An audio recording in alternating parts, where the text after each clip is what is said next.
I'm Josh the Dread GM. These are my fellow storytellers, and we're about to get as Dag said, the final part of this tale underway. We left off in a pretty auspicious situation, but more about that when we get in there. I'm going to pass it to everyone to introduce themselves, and we're going to start with none other than the namesake of this place that we find ourselves, the Dead Aussie Gamer. How are you, my dear friend? What's up? G'day guys, my name's Michael, I'm the Dead Aussie Gamer, and I'm super excited to be here on my channel. It's very weird, it's very strange. We're excited to have you. Thanks. I've got to say that the rider was a little disappointing though. I need to talk to the producer, get some better snacks out here. But yeah, no, it's been awesome. I'm so keen to get playing in one of my all-time favorite non-dice TTRPGs, Through the Breach. I play the role of Dan Bailey, whose accent has changed more times than he's changed his underwear. I don't know. I've never been to England, and I don't know what they sound like. I just know all of it from the ABC is pretty much everything I've learned about the English. And as far as I'm aware, if you are also a fan of the Animals of Farthing Wood, you know that that's not a great opinion that we've developed over the years. But here we are with Dan. He's a big friendly fisherman who apparently is immune to being exploded. Yeah, and he doesn't like people killing children. That's a thing that we found out last week. No killing of the children, or Hells yeah, comes and smacks you. Going a little darker on Dag's channel than I usually do, which is more than okay. Malifaux is a very interesting world, and they have all that stuff in their bestiary in the back. I don't call my kid a beast, but you know they do. Anyway, moving on. Who have we got next up? Let's go with Bond, Detective Tato. Yes. I'm Detective Tato, a horror streamer and voice actor. And I'm playing Felix, a very awkward little teenage kid who's just kind of scared of the world. But he has this little job taking care of the other orphan kids. Job called the Boogeyman, and I get to murder people who take care of those terrible people who take my friends. How dare they? How dare they? I'm so excited to see the end of this. I haven't had a chance to play this game in forever, so this has been so fun to just get back into it and just jump in and go. Yeah. I'm excited for what you guys discovered tonight. But thank you so much for being here. Let's move on to Robert Harley GM. Hello, that's me. I'm Robert Harley GM. I'm a professional and full-time Dungeon Master and TTRPG player, and I'm very excited to be finishing this triple shot of Through the Breach. It's the first time that I've played in a 3-series campaign, I believe. Because I think we did the Gex. We did the one with Felix with Was that 3? I thought that was 2 in my mind. Well, it was 2. I ran 2, and then Felix ran 1, but it was technically a continuation. Oh yes, it was. Yeah, it's because it was 3, but it was different GMs running those 3. Yeah. Yes. So it's the first time I've had one GM for a 3-shot story of. Hells yeah. It's very exciting. I'm playing Boris. Boris is an acrobat and a performer. I'm taking my my second level, technically, of performer today, continuing with the same pursuit. Yeah. So that I can level up his ability to distract people. Let's go! And last but definitely not least, Matthew Perkins! Hello. Oh man, you're so much more excited about me than I'm excited about me. But I'm excited to be here. Okay, good. Thank you. Hey, my name is Matthew Perkins. You can call me Matty P. You can call me Matt. Doesn't matter. I do D&D content out there in the world. You can find all my stuff over at MatthewPerkins.net. And literally this weekend, I've got a video coming out about taking the DMPC, the Dungeon Master player character, and turning them from a problem in the game into something fun by abstracting them into an environmental effect. It's going to be really cool. Check it out this weekend, MatthewPerkins.net. Today, I'm playing Monica. Monica is a bureaucrat through and through. I was bureaucrat session 1, session 2, and now session 3. Still a bureaucrat. And I just want to let everybody know that I don't know how to play this game. So it's fun that I've picked a character that's a bureaucrat. Monica knows the rules. I don't. It's fine. It's just like when you're new to D&D. You just roll the dice when somebody tells you to. So, this one, it's method acting. Just pretend like you're one of those rules lawyers, straight up. Wait Let's till talk out your ass Dag and pretend rolls, like you know the flips a rules. card for you, Yeah. and then go with it. Fake it until you make it, right? That's exactly what you need to do. And I'm Josh, the Dread GM. If you want to know what I do around the internet, you should just go to my either Twitter or Twitch. Go and follow there, and you'll see anything that I'm doing. I am just a big lovable goof that loves TTRPGs and community, so I've decided to make it my life's work. So thank you for being here. Thank you for inviting me on the channel, Dag. And I'm very excited for the rest of the finale of this part of the story. But before we move on, I'm just going to say a quick thank you to our... Before the thank yous, I have to make something real quick. Felix, Boris, and Monica, have you guys all had the same pursuit the whole time? Yes. Oh yeah. All right. If you have, you should already have your second pursuit ability, and you should you should already have your second pursuit ability. I heard Boris say that he was working on his second, and I was like, no, because I said third and correct myself to second because you start at level 0. Yeah, no, but at the end of the session 1, you gain your first one. And then at the end and of then I session got my 2, second you one. get the second one. So But I'm level 2. Yes, you're level 2. I have my second ability, but I have Okay. my. All right, I just wanted to level make sure. 3. I just wanted, it's the last one. You may as well, Yeah, I got you. I'm distracting already familiar with these performance. rules, so it's fine. Yeah. And you're already there. You just haven't been playing with a level 1 character for 3 episodes. Yes, my last ability I took at the end of this session Okay, was good. So- plain spoken. I've got a plus in all social duels now. Ooh, very nice. Well, thank you. I sorry, I didn't mean to interrupt. I just wanted to make sure because I didn't want to interject when you were like in the mood. No, I get you. Yeah. Awesome. Hell yeah. Sponsors. Sponsors! Well, not World Anvil. I got excited. Nope, too late. Sponsor World Anvil now. Good. Do it. What do you say about Go it? check out World Anvil. This is the place where they quite literally create and hold worlds that are in your head and put them in one place so that you can type in a search bar and see what you've made. There is a suite of awesome tools there, including timelines. There's also what else is there? What are you doing? Categories. I'm doing World Anvil now. This is what I'm doing. World Anvil is amazing. Are they and sponsoring the stream? They're not. I don't think they are, but we love them. Janet's amazing. And he's usually here on. You Science know and this Silver. is a 2-hour slot, right? Yes. Okay. Well, okay. But the actual sponsor is Hero Forge. Go check out Hero Forge. They are amazing. They help you create your characters, bring them to life. And last week I said, get in there and forge your heroes today, or something like that. Heroes, right? Forge those heroes. Go and forge some heroes. Okay. Speaking of heroes, we need to catch everyone up with what happened last time. So we're gonna do I'm gonna ask you guys what happened last time, so we can inform the chat. But on top of that, I want to offer everyone a extra card for tonight's game. If you come up with something that you can remember that happened last time. Well, we started with a couple of the PCs having died. We were we were in the beyond, in the negative space. We were crushed under rubble, and Felix and Boris were replaying things from their minds. Their minds are trying to make sense of where they were by showing them things from their lives. Boris was in the circus, about to jump from a trapeze, and as he jumped for it, he missed it and fell and reappeared back on the platform again, confused. And Felix was surrounded by his friends and family, and then we started hearing voices saying, "Come this way and don't take it," and sort of directing us and to sort of avoid the things that we were being shown, avoid moving on to the next world. And then we were given a deal by a strange voice that said, bring the core to me and I will grant you life again, sort of thing. And we came back around, we said, shit, yeah, let's do it. And we took the deal.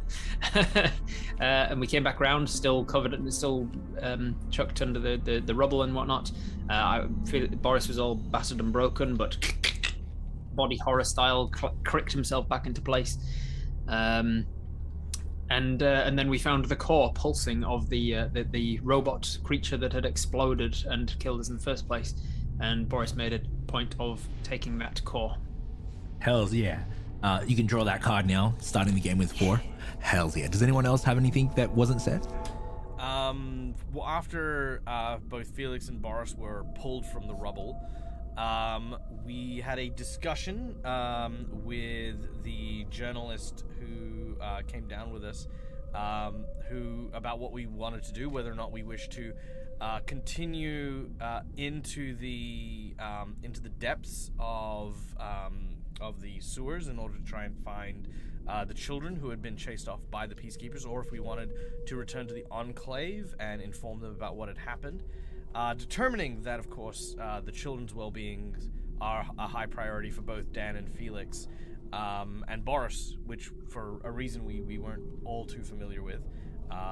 We ended up outnumbering Monica and basically dragging ourselves deeper into the darkness until we found a necropolis, a city buried under the very streets of Malifaux. Almost as if the city itself was built on top of the old, discarded, and decrepit bones of a older city. Hell's yeah. Bon? Matt? Do you have anything? You do get a card. You do, 100%. Yeah. You didn't do a good enough job. I know, right? Do better. Yeah, do better, mate. Oh, I needed that card. Bon, do you want to take this one? This seems more relevant to you, or I can do it. I'll let you do it. Okay, so let me just clarify. Monica wasn't like, hey, let's let these kids just get let loose down here. It's just the protocol was, let's go to the Enclave. But anyway, okay, Dan didn't I specifically remember you saying, I hate kids. Look, let's let them all die. Look, Pretty sure hey, that was said. You're taking that out of context. It wasn't. Yeah, you're taking it out of context. It was Matt saying that. It wasn't Monica. All right, so we rocked up to this very spooky place. This place is filled with the standing, rotting corpses of a bunch of folk. And old mate Felix recognized some of these people. I let him talk about the context of who they are. But in the midst of here, there was this very spooky person. I don't know exactly what they look like, I can't remember, but I remember they are a resurrectionist, which is a kind of evil terrorist organization by reputation, and their name was Nemois. So we're in this place. There's a bunch of funky stuff with soul stones. There's some goo coming out of the soul stones. The corpses start communicating. There's some heartfelt moments. But we end up in a situation where we're in like 3 or 4 different places in this big undead mosh pit where Morgan the journalist and Monica are up the back going like, hey, should we leave? And then Dan is briskly striding forward to slap a necromancer. I put my boot Right up their butt. right up his butt. That's a very complex medical procedure. Boris is itching for a fight, but Felix is in the most precarious position of all, and that's my segue. Hell's yeah. It's good job. Perfect segue. Yeah, and Felix realizing that a bunch of the friends that he's known, families that he's seen disappear into the wind, and kind of just confused by it all, has a seething anger that he doesn't really want to show. But, you know, Uncle Dan's taught him well. Uncle Dan's made sure that you can't show all your cards at once. So he just wants to get closer to this necromancer. All these deals, all these things that have happened, you know, I feel like this is probably bad, but I don't know how to show it. And, well, like we see Boris kind of starting walking away and kind of just, he's done. He's done his deal. Boris cared about number 1. He was like, that's not going to bother me. I'm out. Yeah, and you know, hopefully the cue of me walking closer and closer. As soon as he realized that Felix was not out and did not share his sentiment of this is now a problem, he was like, oh dear, we had to stop and turn around. Yeah, more shit to turn around to. And you know, I just want to have a really friendly conversation with this necromancer. And you know, the best way to have a conversation seems to be getting as close as possible and stabbing him with a pick, and reminding him that there's no good things that happen if you try to resurrect people from the dead, regardless of the situation. Hell's yeah. All right, you both get a card for that, and we're about to kick this game off. All right, okay, where are we gonna just... Well, yes, Dredd, you are chroma keyed, but I was the one who suddenly in the middle of the stream turned on my green lights. I did it because I'm building mood lighting. Give me a Please minute, I'll unchroma fix key it. me. I'll fix it. It does look pretty dope though. He's got this like necrotic kind of. He's got Yeah, this, like negative energy. It's kind of Yeah. like the guy from Spider-Man. I was gonna say Mr. Negative. Or something. Negative? Rio. Yeah, I Mr. think it's- Spider-Man. Well, it's from the video game in Mr. particular. Spider-Man. Mr. The negative guy, Mr. Lee. Mr. Lee. Mr. Lee. Mr. Lee. Yeah, Yeah, is it's his yeah, like yeah, Mr. Negative. alternate ego. Is it just Mr. Negative? I think it was Mr. Negative because he had like there was a version of him with like a black suit and like Tangent. Fucking stop it. sorry. I will definitely. We've got like an hour and a half left of this time zone. We haven't started the game yet. Let's go. I'm gonna get everyone to flip initiative right now. As this happens, you can see that the ice pick is still embedded inside of the resurrectionist's skull. Their eyes roll back in their head and their jaw drops as you start to hear the room start to dull. The incessant noises of the undead seem to slow down for a moment, and the room becomes bathed in an ethereal green light. As the ice pick sits there, no blood comes out. The head whips towards you, Felix, and the creature starts to speak to you. It doesn't say that. He doesn't. He does his back. Oh! Oh, me back. Oh, cool, blimey. Your puny weapons do not work on me. Prepare to join my horde. All right. Let's get the initiative order. I'm going to grab a pen. All right, who wants to go first? Now I know how to do initiative, but just for chat, if someone just wants to. All right, Okay, very so- well. Like with everything else, you wait for Dag to flip a card over To before you're realize on that he's screen. the only person. Well, I was going to ask who's going first. In right order there. of the Oh, in our order. All right, very well. So, so Dan will get a 4, which brings me to a glorious 4, because I am a big boy and I do not move quick. So I have a +0. All right. don't have good speed or notice. Felix gets a 6. That'll bring me up to an 8. All right. Boris gets a 6 as well. I am also brought up to an 8. There you go. And Monica is an 11. Ooh, That puts me at a comfortable 14. that's what we want to see. It's great that I'm going first because I know Okay. exactly what Yeah, what happens. Yeah, you're familiar with how combat works in this game more than anybody else. So Yeah, Yeah, we we just- rely on you to set an example for all the kiddies out there who are like, Umbrella. Please, Mr. Perkins, we want to play something that's not D&D. Who Show us got how the we 8? can Was get that Boris? comfortable with it.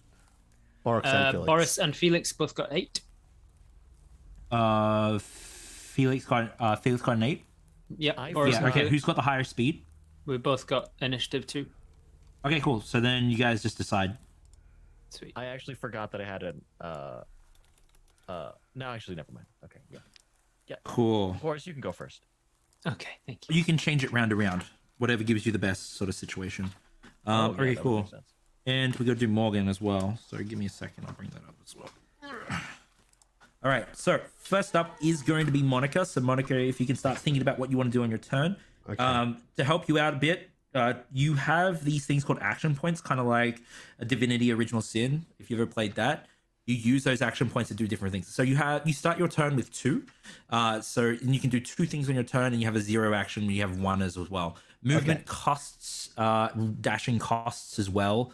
But just I'll set the scene for you in a second. Okay. I just need to find the. Is she? Okay, I think I'm good. I think I'm good. Oh, listen to the beat. Love the beat. Good combat music. I love You got- combat music. You guys can't see this, but that's actually me playing that right now. So, like, there's the hands. They're cool. going the whole time. You can't see them. Right. Weird that when you showed us your hands, the music kept going. Can you not do this, please? well, he's not using his hands for those rhythms. I was setting him up for like saying, "Oh, I'm not using my hands to beat the drums." So if you guys want to keep down the initiative order, it'll be Monica. It'll be Monica, the Resurrectionist, Morgan, Boris, Felix, Mindless, and Dan. But I'll control the monsters, so you don't have to worry about them too much. Okay, cool. As Monica, as you start to get ready for your turn, you can see combat is about to start to erupt into the scene. You've probably seen some sort of combat here in the world of Malifaux before, so you're ready for this. However, something very strange happens. That green ethereal light that starts to radiate and darken, radiate out from the sphere, which is aloft in the air, and darken the area and dull the area. You find yourself moving slower. You are now under the slow condition, which means that you only start your turn with one action point. And in fact, you are all only starting with the slow condition, so you're down to one action point on your turn. You can also see that the zombies, as they bask in this green light, they become more feral and more aggressive. They seem to jerk and twitch, and they're moving faster. So they have the fast condition. So they're going to start with stolen our action points. They're going to start with the fast condition, which means that they get another action point. However, more on that as we develop. All right, what would you like to do, Monica? Here we go. I've got a really good turn prepared right here. So I'm right at the back. Monica's right at the back, standing next to Morgan, the journalist.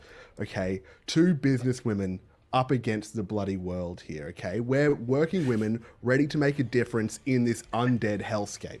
And what I'm going to do to contribute to this movement is I'm going to do the ready a weapon action and draw my pistol. I reach into my handbag and pull out a big dirty Harry pistol, and now I have a gun in my hand. Yeah, that's my action point. Hells yeah. So you ready the action? You ready your pistol?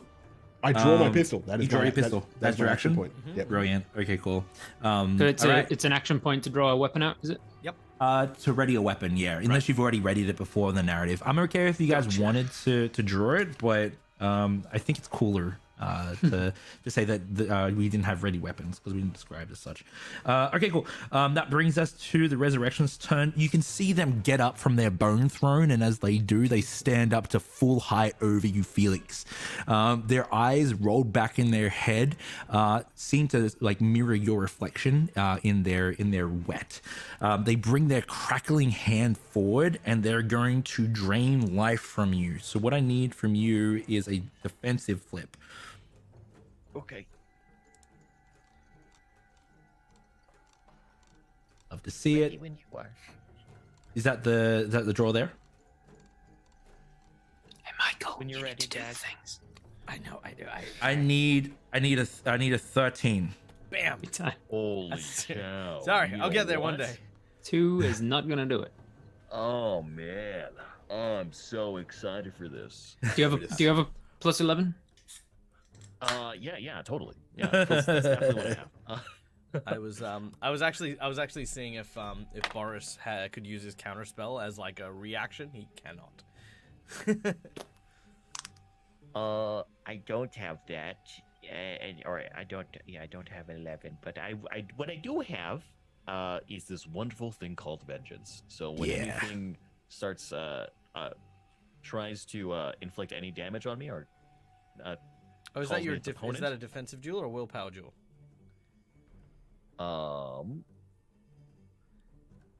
Dread? I'm actually not sure. Oh, defensive. Yep. Then yeah, it'll automatically deal 1 damage. Yeah, so they get automatically 1 damage to anyone who tried to suck the life from me. Oh, so you do 1 damage to it? Awesome. Yeah. Okay, cool. Does it happen immediately, or does it happen after the damage is dealt? Doesn't matter. It's fine. The target. Okay. Sick. Okay, what does that look like? Well, while they try to approach me and they start trying to suck the life from me, I can feel my energy being drained. The dark flames from my body start to decrease a little bit. And as I notice this, I just try to zone in on this anger, and then I burst out and give them a little bit of anger back. Black fire seeps through the crackling hand as they reel back as well. All right, that brings us to wait. Oh, okay. It's then going to it's going to do the same thing again towards you as well. as it reels back, not learning from the lesson that it hit, it's going to reach out and then try and use its crackling energy on you again. I need another defensive flip. 13. Ooh. 9 of crow. Much better. With that, Um, I would have a 13. Oh, Or we didn't do 14, damage, did we, 14? as well? Should you probably do damage but before we do first this? one. Yeah, Yes. cool. So it was... What was the total of your defense? My total defense before was a 7. 7. Okay, cool. That is 6 difference.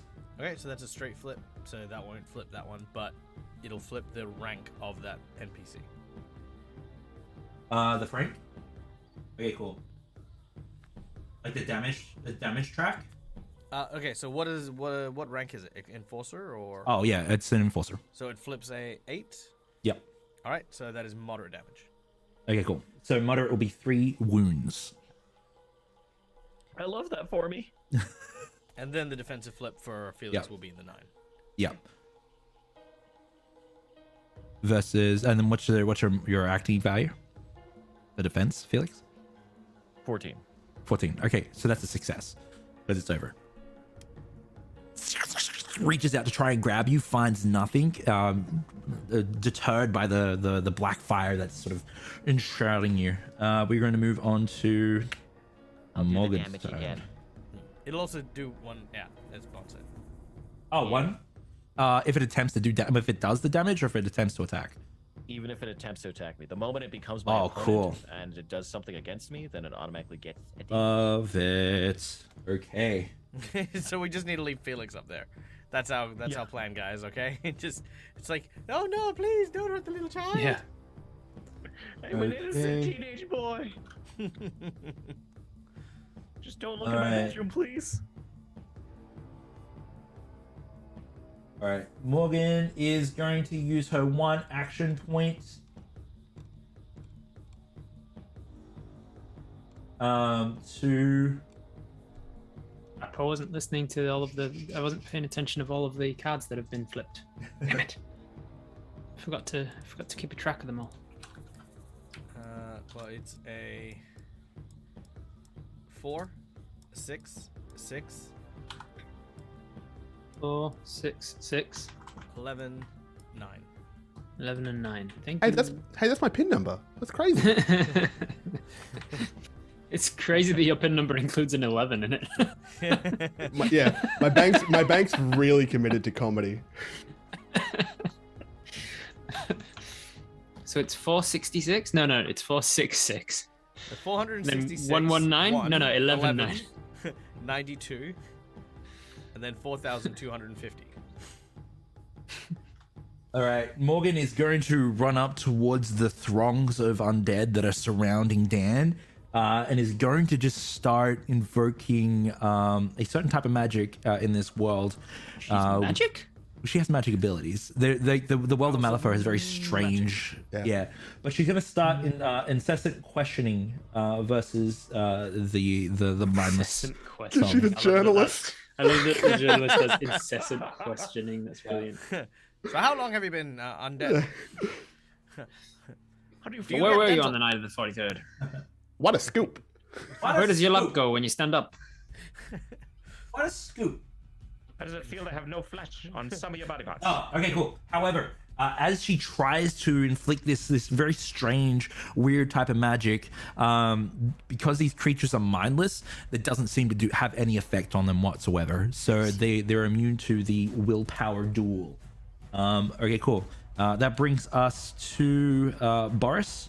Your Boris. turn. All right. I sigh heavily as I realize I'm maybe not getting out of here without my friend Felix. And so I will use my 1 action point on my slowed. I get the impression that this slowed is because of the aura that we're standing in. Yeah. And do I get the impression that leaving this range will make me not slowed, or was it a one-time thing that was just like on the next turn I should be fine again? Like, what do I get the impression of? Where does it seem to be emanating from a source that is slowing us? It seems to be emanating from the floating peacekeeper skull up in the air, and sort of like making them faster and you slower. So you don't know whether it's going to blink out or if it's something that just sets out waves. You'll have to wait for the end of the round to sort of judge that. But as for the current point, that is something that is not good. I will stealth. The first thing that Boris does at most opportunities when unsure of what to do is just like slink into the shadows and watch and assess. So that's what I'm going to do. I'm already pretty much by the entrance to this cavern, this particular room that we're in, because I was about to leave anyway.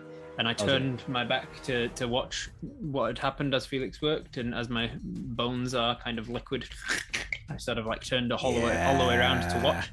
And then seeing it happen, I go, and then just slink into the shadows at the side of the room, kind of skirting around as if towards him, towards the main guy. So stealth check flip, please, Dag.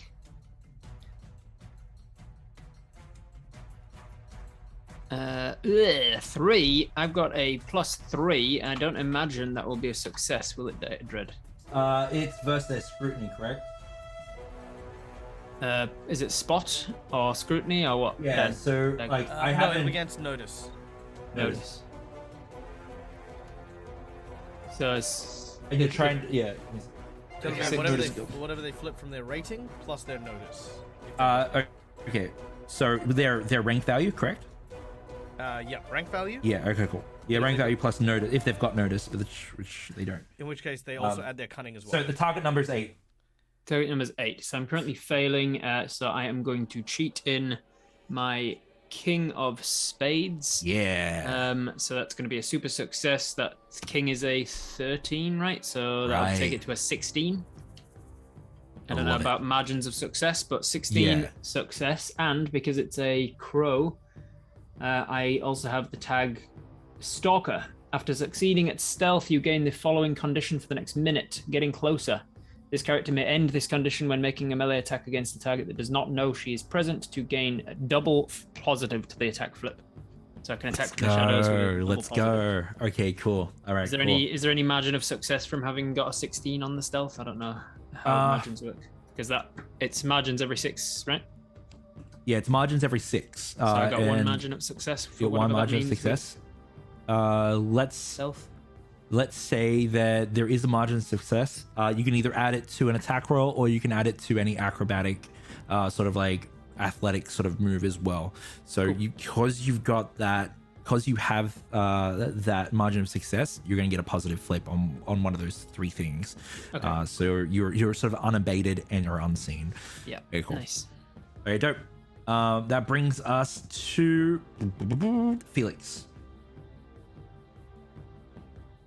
I am gonna you know what? My anger has gotten so strong. I am gonna just call upon the fallen foes of my fallen foes, my fallen friends, and I'm gonna call upon, if I can find it, the Child of Fire. Yeah. Okay. Yes. So in my anger and knowing that I just want to cause as much damage as possible, this black flame starts to pull apart from me, creating a what looks like another orphan child, and it just is a child of black flame, and is that an action? We only have one action, right? You only have one action, correct? Okay. Again, you feel yourself tethered to whatever that thing is, as you're used to moving much more faster and freely. Whatever that thing is, it's tethering you and slowing you down. And that's what's sort of inflicting this slow condition on you. For you, it's even more intense because of the experiences you had last session. As you notice this and think about what you want to do, you see this resurrectionist smile, and you can see that they have a mouthful of rotten teeth, yellowed and gnarled. There's cavities all in it as well. You also see the blisters around their mouth as well. This creature is fetid and gross. Oh God, that smile just fills me with dread and anger, and I just want to put all of my black flame and then shove it down his throat.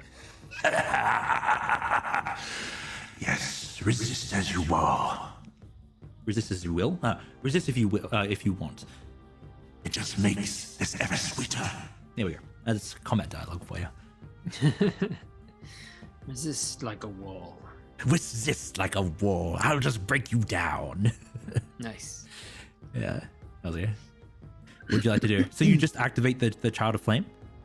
I can't do it. If that is. Oh, what I you can need do, 2 that's all action I can points? do. Okay, cool. Yeah, I Okay, need cool. Another action point for him to act.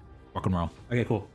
All right, that's going to bring us to the next person, which is the horde, the group of these undead, mindless zombies that surround Dan. They are going to make an attack against Dan. Let me bring up my.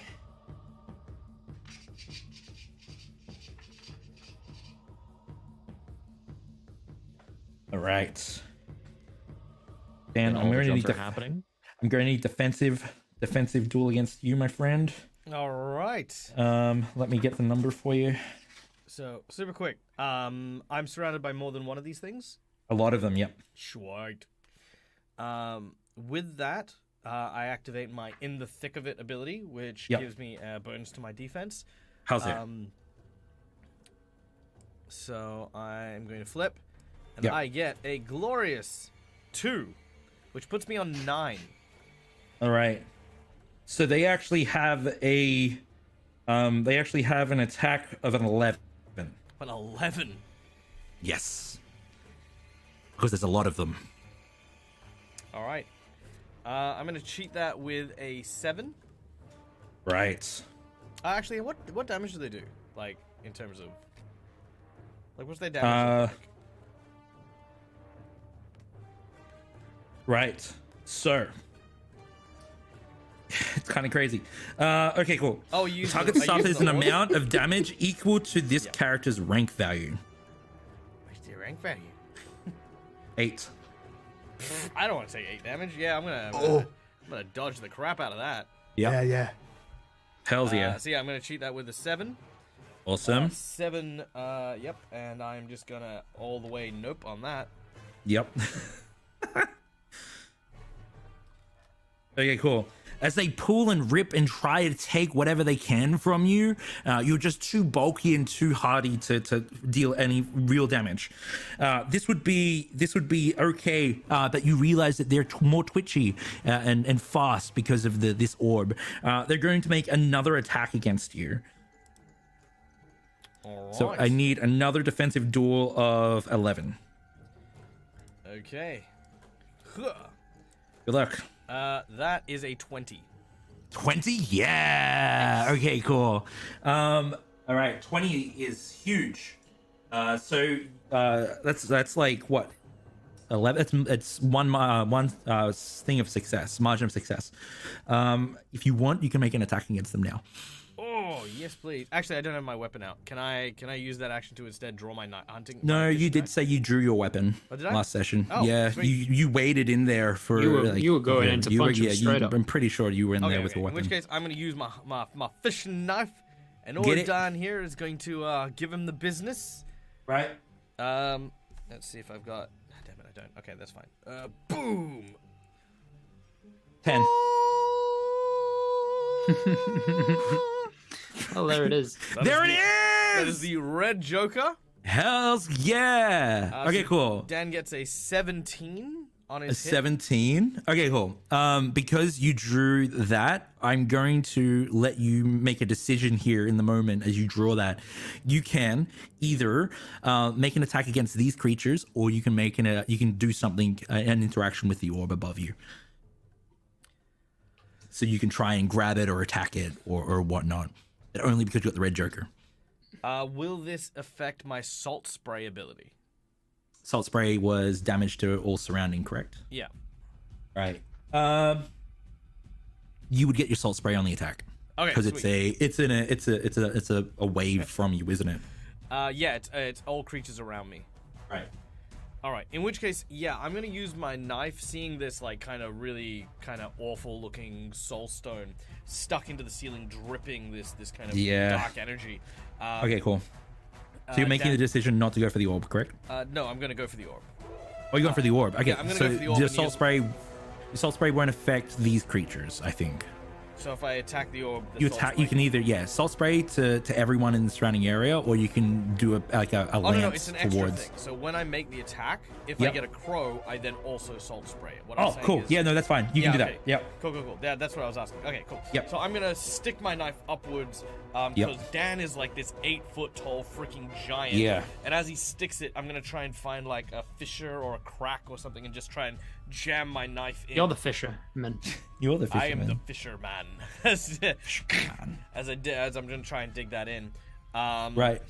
So you're so you with that red joker, you start lancing towards it and to grab it. What I need from you, so let's make that. Sorry, this is every crow. So this is going to do the salt damage, isn't it? Yeah, This it'll is every definitely suit. do Yeah. Okay. Well, do the damage for me if you can. Okay, so the damage on the knife or the damage on the salt? Salt. Okay, so the salt damage is that, which is noise. That is. Just beat all the freaking high cards, won't you? Yeah, you're welcome. All right, that's 3 13, points of 13 damage. followed by a joker, followed by a 12. 3 points. 3 points of damage. Yep, 3 points of Okay, damage to all so- zombies in my. Kicks out and buffets the nearby zombies, and you start to see their flesh being affected by the salt and ripped off by the salt as you dive up towards it, and you grab the orb. And as you do, you realize something. This orb, now that you're seeing it and it's radiant the color, it has this very strange construction about it, because of the fractals and the way that it sort of like dies in and out of the orb itself. It has some very strange properties. You gain the fast condition now, and everyone else that you consider an ally gets the fast condition. How's it? So as you grab it, you're now swinging from the air. You're holding onto it, and it's holding itself aloft, and you hear the resurrectionist say, "No!" Now realizing that you pose a veritable threat. I have 3 quick questions. Yeah. Number 1, have any of the hostile monster things died yet? Yes. So the creatures that were surrounding Dan, their rank value goes down by 3, because 3 of them fall because of the salt buffet. So Second there's 3 of them question: go down. are they considered either living or spirit creatures?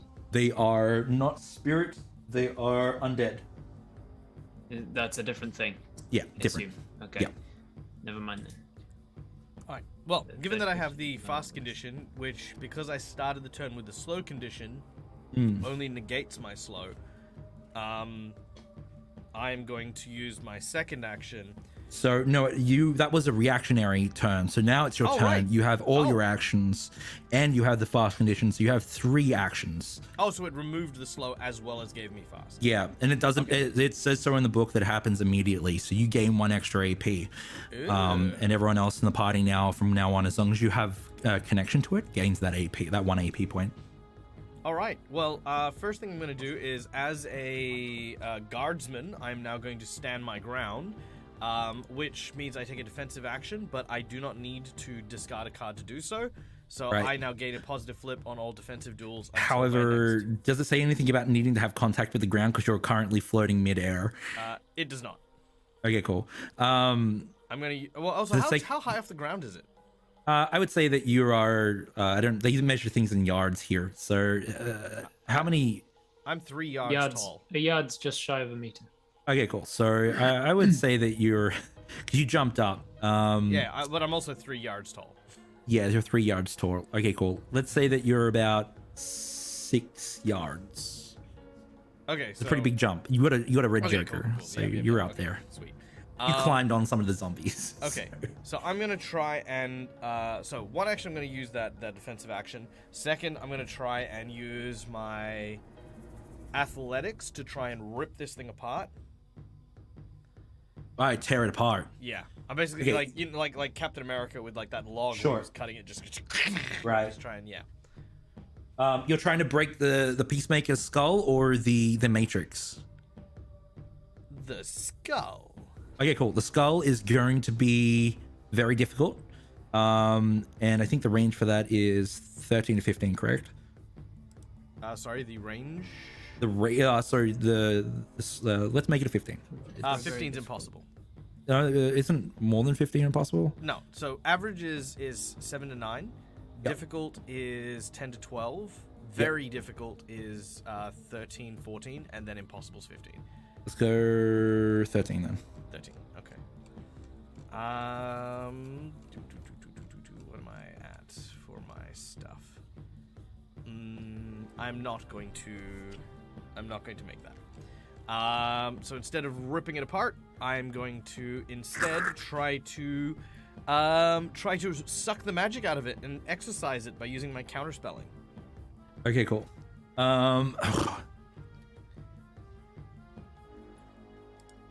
Okay, so that is going to be nearly impossible. Okay. Yeah. Well, define nearly impossible, because I can actually make a 15 on that one. Yeah, I don't You're understand for- why 15 would be impossible if you can make a 15.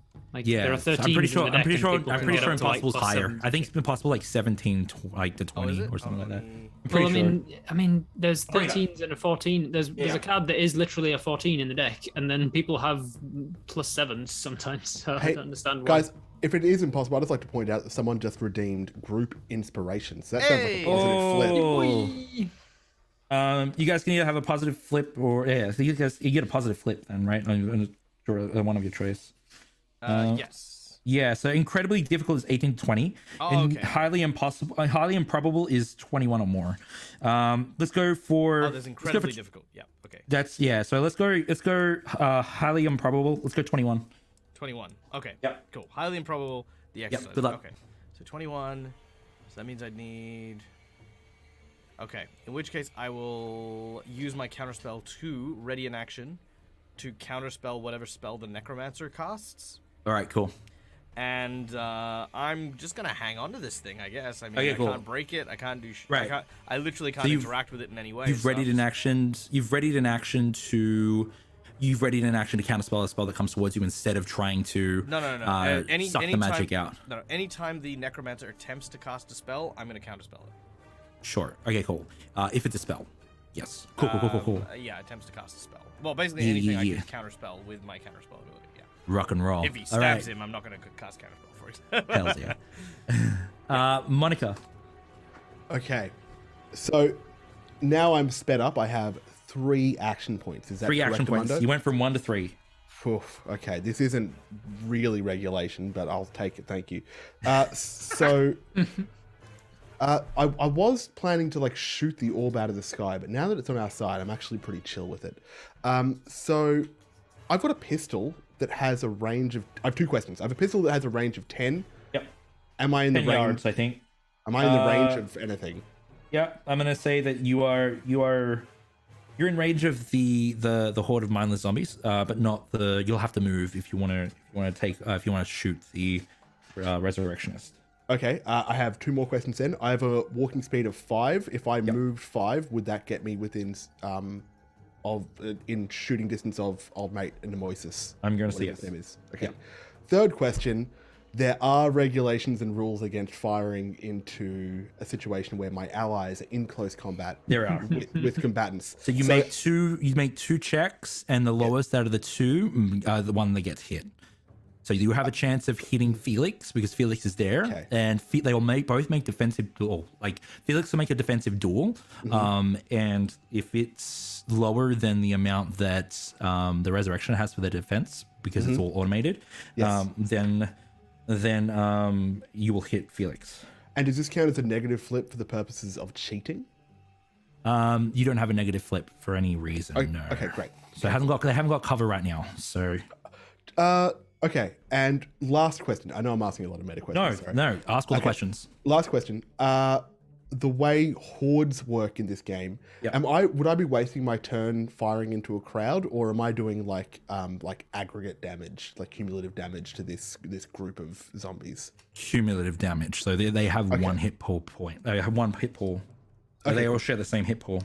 I got you. Okay. Well, I would like to pick a section of the crowd and just start firing into it that doesn't have contact with my allies. First, I'm going to use the So focus actually, action. there's no one there actually, cool. which is cool because Dan jumped out. Because he's airborne at the moment, right? He's catching that orb. Excellent. Okay, so Monica, just as she was trained, She plants her feet, 1 foot apart from each other. She squares her hip and she goes down the muzzle.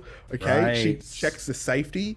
Okay, she does everything she's meant to. She puts her earbuds in to block the noise, and she takes the ready action. So she's going to get focused. She gets a positive flip on her turn. And we use the other 2 action points to fire 2 shots at Zomboys, please. Let's go. Zomboys. Zomboys. If you could so I need please, the when you're defense, ready, yeah. Dan. Oh, Oh, yeah. So I'll get the defense, and then, we need to know what Felix's defense is. So that would be- this is not against the Resurrectionists. This is against zombies. Yeah. in general. Oh, no, you're right. Yeah, you're right. So I'm a +4 to hit. Plus 4 to hit, so that's 10. That'll definitely hit. This was with the focus as well, by the way. Yeah, so I get a positive. Okay. Wait, no. If I choose, Oh, if you choose? Yeah. yeah, I choose. might Yeah, want he's to do it storing on focus. damage. I might want to do it on damage. You know? No. Okay. Yeah, If you use focus, it'll affect both your attack and your damage. Oh. Okay, well, sure. Fuck it. Let's do it. I mean, fudge it. Let's. No, Damn it. Thanks to know. I mean, fudge it. Let's fuck it. I mean, wait.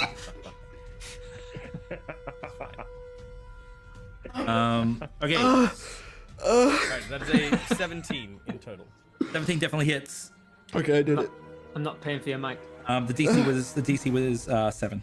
7, so that beats it by 10. That's a straight flip, which goes to a positive because of the focus. Yeah. So that is medium damage. Medium damage. Okay, that is a 3 on my pistol. All right, 3 on your pistol. All right, so you see 3 more of them hit the ground heavily, and as you do that, their rank value goes down by another by 1 actually. By 1. Yeah, so you managed to nothing- fell one, hits down the ground. Nothing in this room is other than us is counting as living or spirit characters, right? I need a notice check from you to find that out for sure. I do Unless you actually have have like another an shot. like, do you have an intuitive way of telling? Yeah, if a living or spirit creature dies within 8 yards of me, I get to Right. suck their soul out of their face. and These eat it. ones aren't spirits, which is strange because there were spirits around, and you can still see spirits sort of lingering, but they're not currently. Nothing's happening not with the them combatant just yet. humans, Yeah, okay. exactly. Yeah. That's fine. I'll I stop will let asking. you know. Just wanted of- clarification. If a living or spirit creature dies, let me know because I can eat them. Hells yeah. Okay. Hells yeah. Just awful to be around. So terrifying. What do you mean? Okay. I don't look in his direction as I fire my second shot. Go for it. Blast it. The DC went down, so the Oh, DC okay. is now they went down by 1, so it's 6. Okay, I will. That's a miss for me, so I will cheat in. Well, if that's all right. wasn't there a plus? Oh, was that just because of the focus? Focus last only time? applies Focus once. once, Actually, yeah. do you want, I've got a positive flip from everyone gets inspiration, so I'll use that. Yeah. Yeah. Okay. There we go. excellent. And now the old damage, please. What's the new defensive value? 6. 6 to 13. That is a straight flip. Low damage. All right. So you fell another one, hits the ground. Boris, as you're seeing these shots fired out from Monica, you do see this this shroud of green mist sort of like tendriling towards the relic, the artifact that Dan is currently swinging from. Something is happening with each one that's felled. Cool. Is there anything else you can do on your turn? That was 3 actions, correct? No, but I just want to let everybody know here around the table that I'm having a very lovely time. Thank you for inviting me. It's amazing. That does bring us to Resurrectionists. As you see the creature sort of towering over you because it stands taller than you, Felix. You can see it starting to slow down because of Dan holding on to the sphere.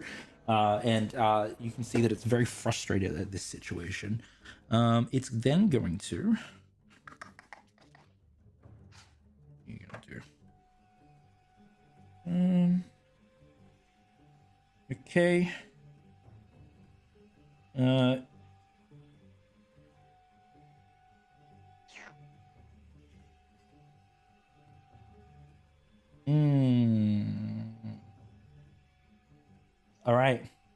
It's going to like almost hiss at you, Felix, as its attention's being drawn towards the orb.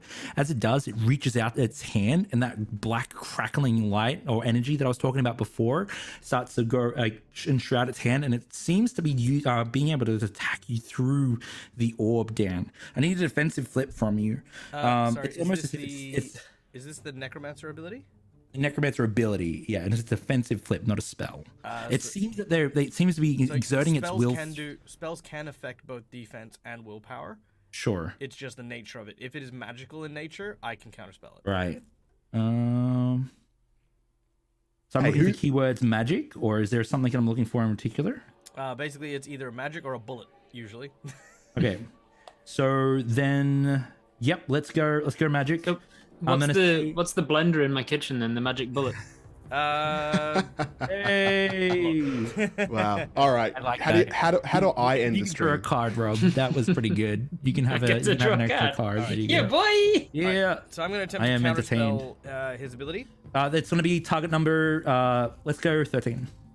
It'll be against his casting stat, so whatever he uses to cast to use this with. So whatever. I'm assuming it's his acting value. Yeah, so 13. Yeah. Boom! That is a 17 All right. for me. Okay, cool. Seems to So as he does that, Sorry, one moment. I just need to check something real quick. That's almost all of the 13's gone. Is it? And the red Joker. Did I flip most of them? Yep. Whoops. They went all to So Jack. what was the total again? Looking So it for was Dag. 17. Did you say? Wait, the total? What total? Your total? No, I said 13. what's his attack value? So what? I said 13. 13. Okay, I'm gonna cheat that. With a 13. But I'm just gonna change the suit to a tome. Yep. Because it's meet and beat, so I'm going to negate the effect with my ability. But because I cheated in a tome trigger, he then will also take damage because I will turn the spell back on him. All right. Which is at a straight flip, and he takes 2 points of damage. 2 points of damage. Love to see it. Okay. Let's go. All right. As that rebound happens, you see him hiss towards you. I throw salt in his eye. Pretty much. Dan's got pocket sand.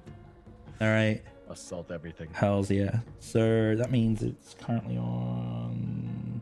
The deck's a little bit stacked against us now, by the way. What was that? Sorry. So the deck is a bit stacked against us. Hells yeah. Love to see it. Okay. With that, we are going to move on to Boris's turn. Boris. All right. So there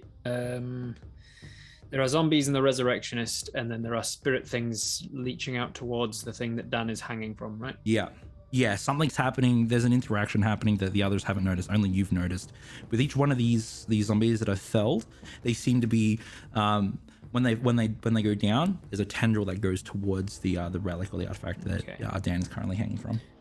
Okay, I don't know what that means, so I'm gonna just try and kill one of these zombies. But I'm trying to do so stealthily, so I don't give myself away to the resurrectionist as to which side I'm on. So I stealthed last time and got some super bonuses.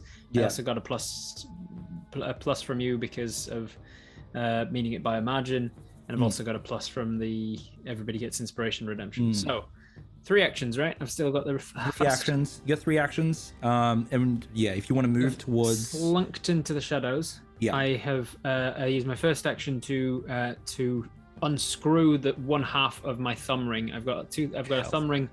I unscrew one half of it and slip it off of my thumb, and with it comes a very long but very strong but thin wire cable that comes out of the hollow inside of the other thumb. I slip it onto my other thumb, wrap the cable between my hands, and my first action is to draw my garrote. Right. Hells yeah. From the shadows, my second action will be to get close enough to a zombie that is unaware that I'm there because of my crazy stealth roll from before. Yep. And then my third action, movement is an action, you say? Movement is an action, yeah. Yeah. So first action, draw my weapon. Second action, move towards zombie. Third action, garrote from behind. Let's go.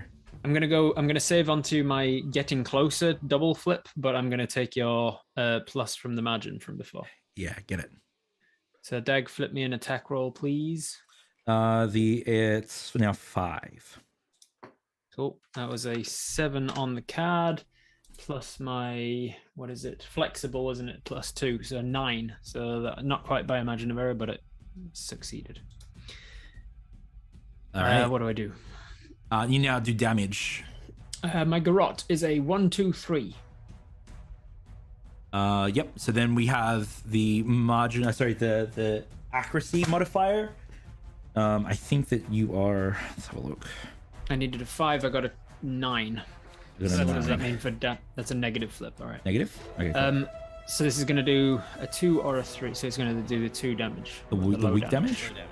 Which is just 1 point of damage. Brilliant.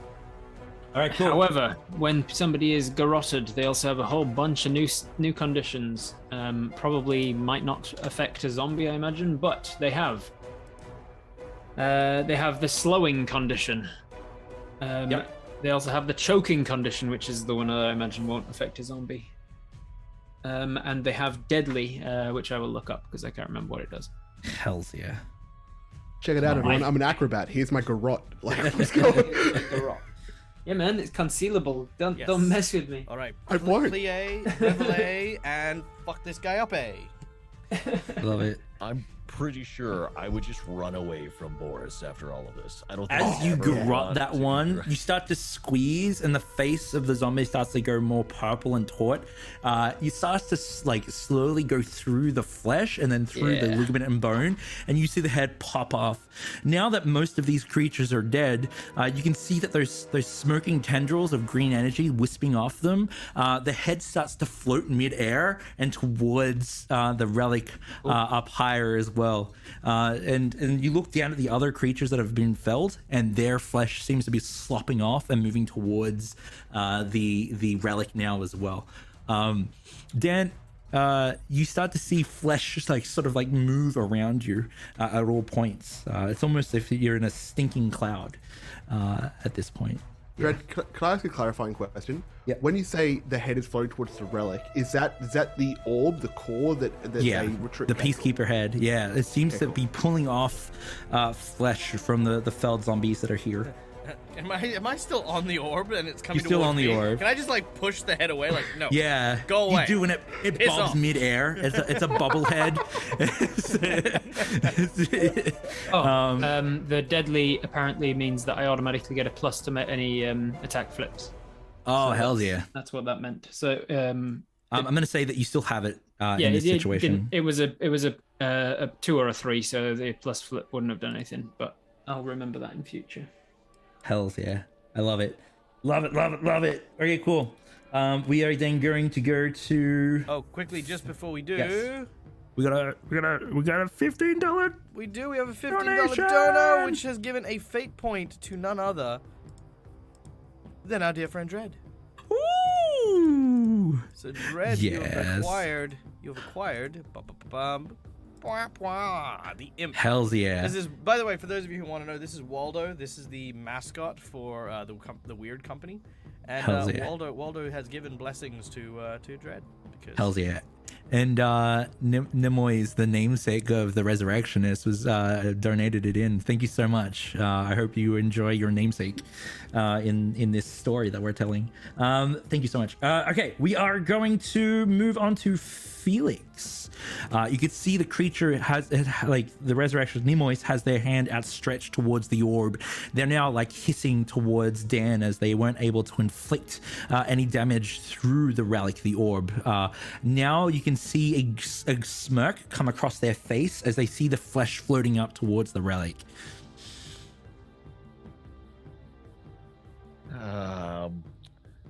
Do I feel like I should get rid of this thing, or should I just? Do I feel like the focus should be more on the man who I can kill? So Should I do it's, like it? oh, you're asking the table, not me. Yeah. What You do you, what man. feel like?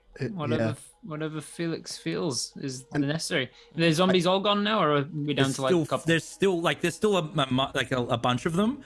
I like to see that they're represented by one for each point. Point. Yeah. Yeah, exactly. So I'm There's gonna still say quite a lot of them. yeah. So there's 4 but you can multiply that to make sense for your head cannon with the horde. yeah. So I said there was a lot there. So let's say that each attack deals with a couple of them if you need it for the head cannon. Yeah. Bon, I really do like that your question was in football terms, literally, should I play the ball or play the man? I'm like, well, that's a good question. See how it'll play out. Oh, all right. Well, You can see that Nimoy is very pleased with what's happening now. I think, I have the target in front of me. Felix looks down at the child that he's now created out of pure mist and fire and flame. I need you to focus. For me, all right, Thomas? And I'll focus Thomas's attack, and then the minion will go in with an elemental blast of black flame and aims it right towards Let's go. Okay. necromancer's mouth. Right. Just leave the book open at this point. Okay, your target number will be. Wait. So this is a melee attack? This or willpower? Is I guess it would be considered a thrown weapons attack, is what it says the elemental. Does it have a little gun next to it? It doesn't have. Yeah. It does? Okay, so while engaged, you can't make ranged attacks. But this monster You're is currently prone. engaged. Okay. So you just break off the wood and then the attack. Easy peasy. Yeah, you can, but they get a chance to make a melee against you, just like D&D. Well, I don't know if my creature is. Oh, I guess it would be, since it's. How far is the range for melee for it? Because the range has 8. You have enough room to move. You have enough room to move off, but if it is a ranged attack and doesn't have the claw icon, it does mean that you can't technically make the attack while you're engaged. Okay. Yeah. And to move away, you would then need to disengage, and they'd have a chance to stop you from doing that. But that's a whole action. Yeah. So like you try to make you disengage, and then they have a chance to grab you, and it's like the sentinel feat. They just stop you and they eat up the action point. So you can keep making the attempts, but you have to not be hit by them to get back. Then instead of going for the elemental blast, I will have the furious flame child start clawing at him. How's it? And that is a ranged attack, or that is a. That's a melee. How's it? Melee attack. Okay, Yeah. defense. The defense is. Oh no. So is it a defense duel? Yes. Yeah. So it'll be the 11. Good luck. 11. Okay. So you need to flip, and then you add the acting value to it. Hells yeah. Let's go. Good luck. I believe. We need that flip, Dan. Ooh, yeah, boy. Oh my goodness! Of course, it's got to be like that. Well, with You want to cheat fate? It's on a negative, so you can. Of course, yeah, I definitely got to, right?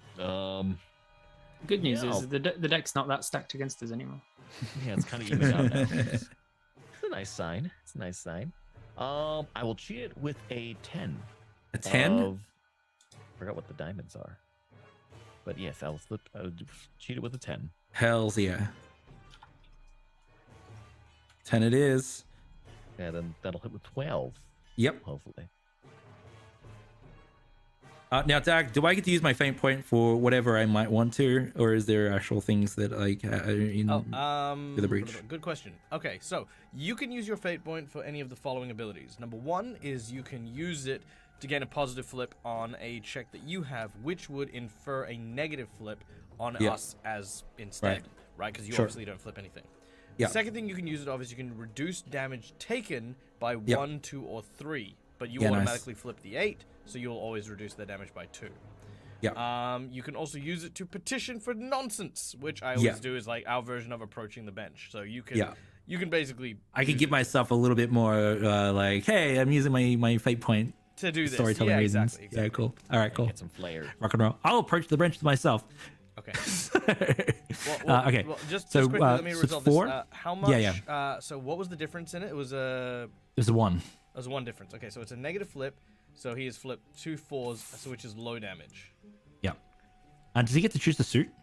Yes. In this case, in its highest? I've always said that you can pick whichever you want. So if you, sure. Well, I mean, again, if you are flipping and you do get the same, right? But because this is damage, the suit won't matter. Yeah. All right. So what's that? Is that weak damage? Yeah. Yep. So how much damage does that do for a week on the damage track? On that one, it would do a 1. Nice. Okay. You pest! Okay, you can see that the mannerisms of this being has changed now. You can see that you've done a substantial amount of damage. Eyes still roll back in their head. They're still standing. That does bring us to the zombies' turn. They are. I still have 2 more. You still have 2 more. Yes, go ahead. Sorry. Yes. Seeing that, I will just say, all right, Felix just gets into a mode. It's not my fault. You want to bring the dead back to life? I think it's time to remind you that sometimes you should just stay dead. And Love I'll it. Just go at him with another ice pick attack. Cool. Hells yeah. The 11. Oh, I love my luck. 11 with my actual melee plus 5.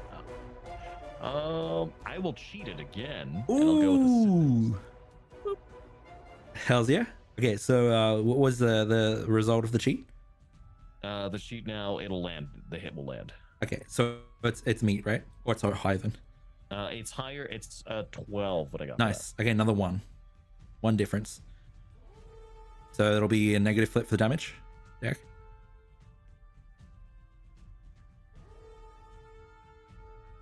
Ooh. Oh man. What a time. Yeah. Okay. Cool. So 5 is that a weak damage as well, or is it above 4? So it's medium. 5 is weak. Yeah. Weak. Okay. Cool. Another 1. Still weak. Okay. Okay, cool. You swing the pickaxe, it lands in the ribs, and as it does, it you can start to see like the death that's inside this creature. As you pull it out, the wound almost weeps, and this pus-like ichor sort of start pour out of the wound.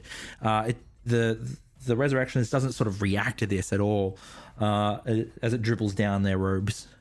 Hells yeah. You've got one more. Forgotten, so every time I made a melee attack, I forgot to add. Is he immune to poison? This guy? No, I don't think this guy is. I think this is one of the guys that isn't. I think he's vulnerable. Pretty Yeah, I sure think he's he's vulnerable to poison. Actually hates it. He goes, "Get that off me! No, thank you." Yeah, poison. He's really like icked out by it. He's like, icky poison. Oh, my weakness. How could you? I'm going to say no. Not immune to poison. Okay. So I think all the time. I think you should have +3 poison at this point because I forgot to add the previous ones.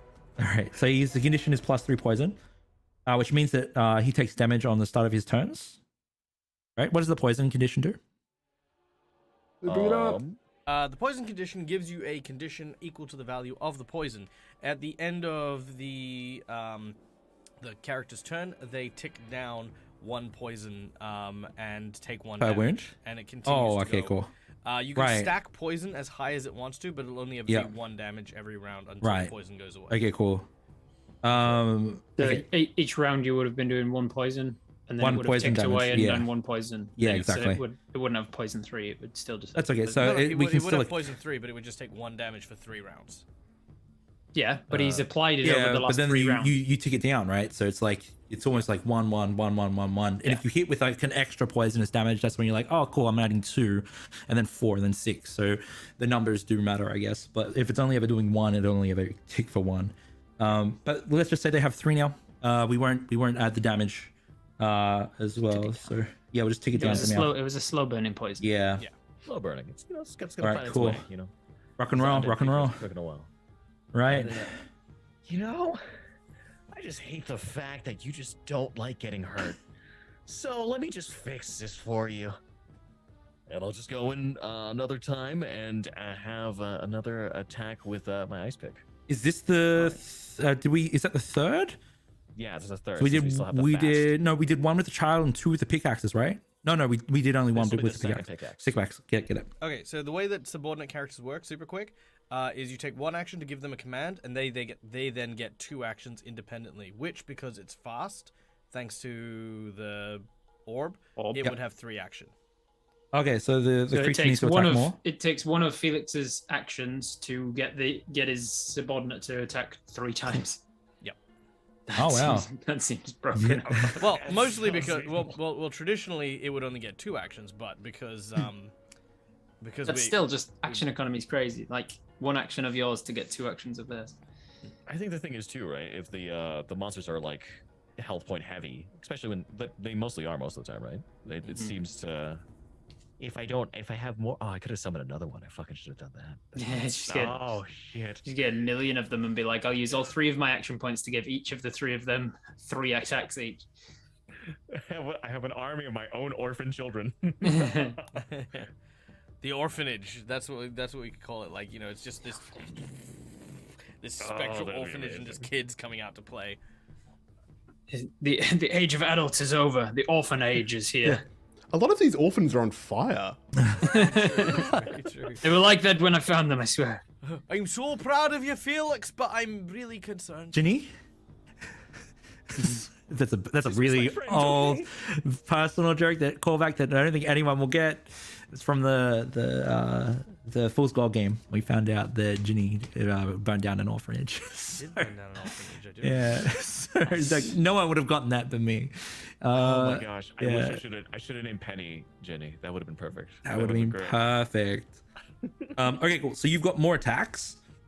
I guess I have two more attacks. All right, good And- luck. Let's get them. If they're defensive, they're 11. Plus the melee attack for you. Plus the melee. What's the AV? AV is so there's a 4 and a 9. What do those mean? So what's the parentheses? The parentheses is 4 and a 9. Probably the parentheses is if rank value, right? If it's an NPC and it's Oh, using right. its stats, that's what the parentheses is. Okay, but it's a 4. But because it's a 10. you've commanded it, you use the non-parentheses. Yeah. stat. So that won't be a hit. We'll miss that attack. That's fine. Okay. And they'll go another one. Last one. Let's go. Good luck. This is the pickaxe, or is the creature? That'll be a hit with a 12. That'll be this is the creature. Hells yeah. So the child of Black Flame is literally just clawing at him as much as all the fury it can muster, just thinking of seeing probably one of its parents in the background. Hells yeah. I love it. What was Dead on the floor. What was the It's gonna be a card for this 1, then? so the damage will be a negative flip. So it's weak for 1. I'm just getting rid of cards. This is great. We're Yeah. just getting rid of all the low cards with me. I love Hells yeah. this. Yep. You certainly are. That was all of the 3s gone. Dag, what was the card before the 8? I missed it. You're silenced, but thank you, 6. It's all the 6s gone too. Okay. And that'll be another 1 damage. Hells yeah. The deck's actually stacked in our favor now. Thanks, Felix. Yeah, good job. Freaking hell. Felix and the kids. me pulling their rolling weight. low does something good. How many cards we used, Dag? How many cards have been flipped? We flipped 33 cards. 33, so I missed 2 of them. Okay, so it's now the zombies' turns, who are going to start pushing in towards you, Boris. They start to surround you. I need a defensive flip from you as they try to pull you into their throngs. Easily peasily. It's going to be a 7. I got a defense 5. Dag, give me a defense flip, please. Hells yeah! That'll do it. All right. They seem to reach out for you. 16. How do you dodge it as they reach in clawing for you? I let my legs buckle in 2 different directions. The knee goes backwards on one leg and forwards on the other, and I kind of like go bow-legged, yeah. but in a lateral direction. Hells and then yeah. as I kind of flop backwards, it's like, I'll tell you what it's like. It's like the you see drag queens do it, where they like do that back splits, and their leg goes underneath them, and the other one goes out in front, and they kind of do that flop backwards. That is called a death drop, my friend. Death drop, thank you. I was going to say slut drop, and I was like, that's not a slut drop. Slut drop's a different dance move. Death drop.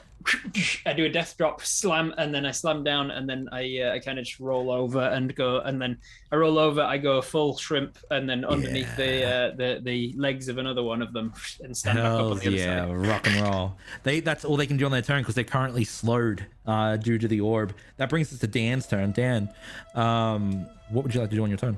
Okay, first of all, Octopoid has redeemed a divine intervention.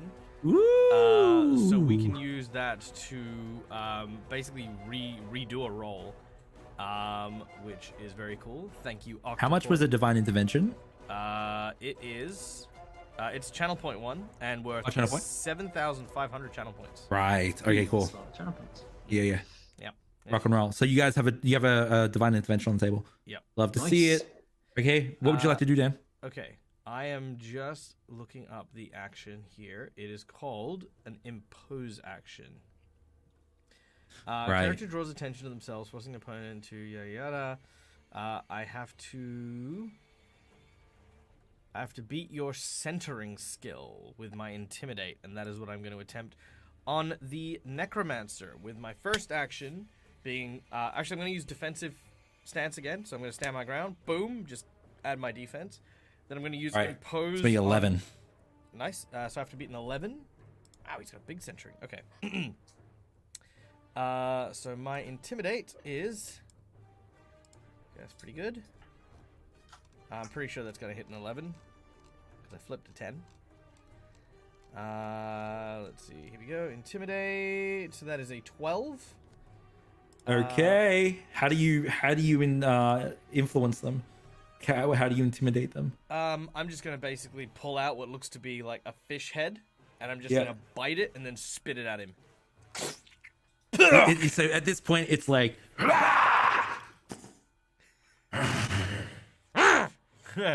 Love it. Made you flinch. Love it. Just you coward. All right, so defensive and then impose. Now here's how impose works. You ready for this? If he targets anyone other than me, he gets a negative flip. Yeah. And because I am a guard, I do not need to maintain that. He just has that effect on him until either I impose someone else or the combat ends. Rock and roll. I'm then going to use my last action to ready an action to counterspell. Should he attempt to, again, use magical powers, I'm going to thaboom and use my counterspell to counter it. Because I'm sitting on top of a virtually indestructible orb here. So I'm just going to impose as many bullcrap penalties on this guy as I can. Right. I feel like this orb is going to take over your ship now, and you're just going to be riding an orb across the sea. Yeah, it's like we're going fishing. Can you imagine Dan just on this orb? Morning. Just fishing off the back of this orb. Oh, yeah, no, this thing can carry anything. I found out I had a bluefin tuna, brought it right back to land. It's just like fastens up like a harness around it, and then like a little hammock underneath that you can sit in. Yeah, just no fuel or anything needed. Look, as long as you register it, it's fine. Yeah, hang a little license plate on the back. It's like, it's a bit creepy, but you know. Also, its own self-sustaining light. You know, people see me in the dark. It's perfectly fine. Wonderful babe in the middle of the night because I think it's the moon. Oh, yeah. Yeah. One more time, sorry, Dan. Where are you from? I'm from Glasgow, Wittgenstein. Wittgenstein. Glasgow, Wittgenstein. Look, guys, I'm really excited for the twist where Boris reveals he's from England. Yes, my mother and father from England. And Dan's actually from Russia. The best part of this is that orb is made of nothing but souls, so he's just accompanied by a bunch of souls just to talk to through his journey. There's a joke in there somewhere about the soul being like the fish. There's a fish called a soul, and I can't think. Is there? Yeah. Silly fish. Who knows what's going on down there? SOLE is a type of flatfish. I thought you'd just go for the soul food. Soul fish. Oh, it's an Australian fish. Yeah, no, it literally looks like the sole of a boot. That is disgusting. Fish don't have nationalities. They're free spirits. It's fine. Right. That's your turn, Dan? Defense, scare the crap out of him, prepare to counterspell. Yep. Cool. All right. We get to Monica's turn. But before we do, you can see more of that flesh sort of like coming up from the corpses now. And there's more of like of this fetidness around you, Dan. It's at this point that you hear something very strange in your mind. Dan does? Dan, yeah. Okay. Oh, it's filthy in here. It's too much flesh. It's good bait, though. It's just surrounded by chum.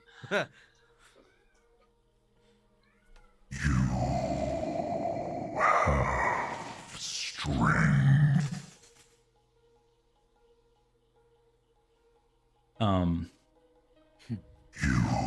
Oh shit. Interest me. Seems to like almost feel like it's coming at the back of your skull. And while I can't control it here, it's almost as if you're being whispered to. Oh, I hate that. Oh, I don't like that. Don't like that at all.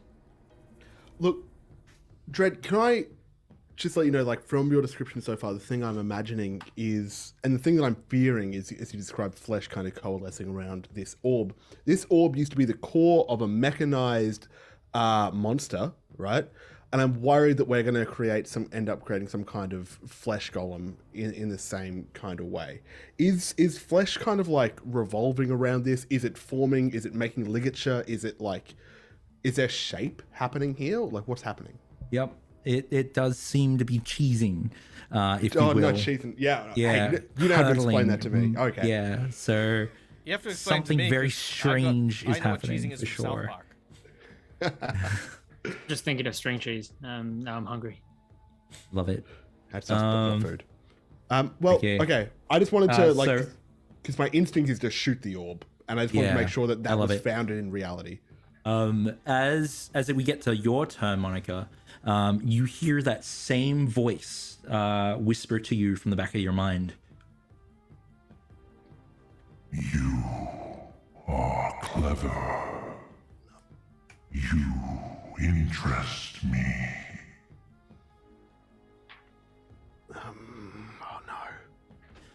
Oh no. And you almost feel it sort of like guide your scope or your hey, I need to target that. For a brief moment, your eyes flick towards the necromancer, and you hear it say, Destroy. Look, I don't trust anybody that doesn't have an up-to-date email signature, and this is coming out of the blue, right? Look, and this is a sourceless voice, right? yeah, you can feel it like coming from the base of your skull at the back, and without realizing it, the hairs on the back of your neck are standing up as well, and there's this chill that seems to sort of like travel down your spine. No. Let's tear this shit apart. It is time to finally do what we've always wanted to do. I'm going to shoot the orb. Okay.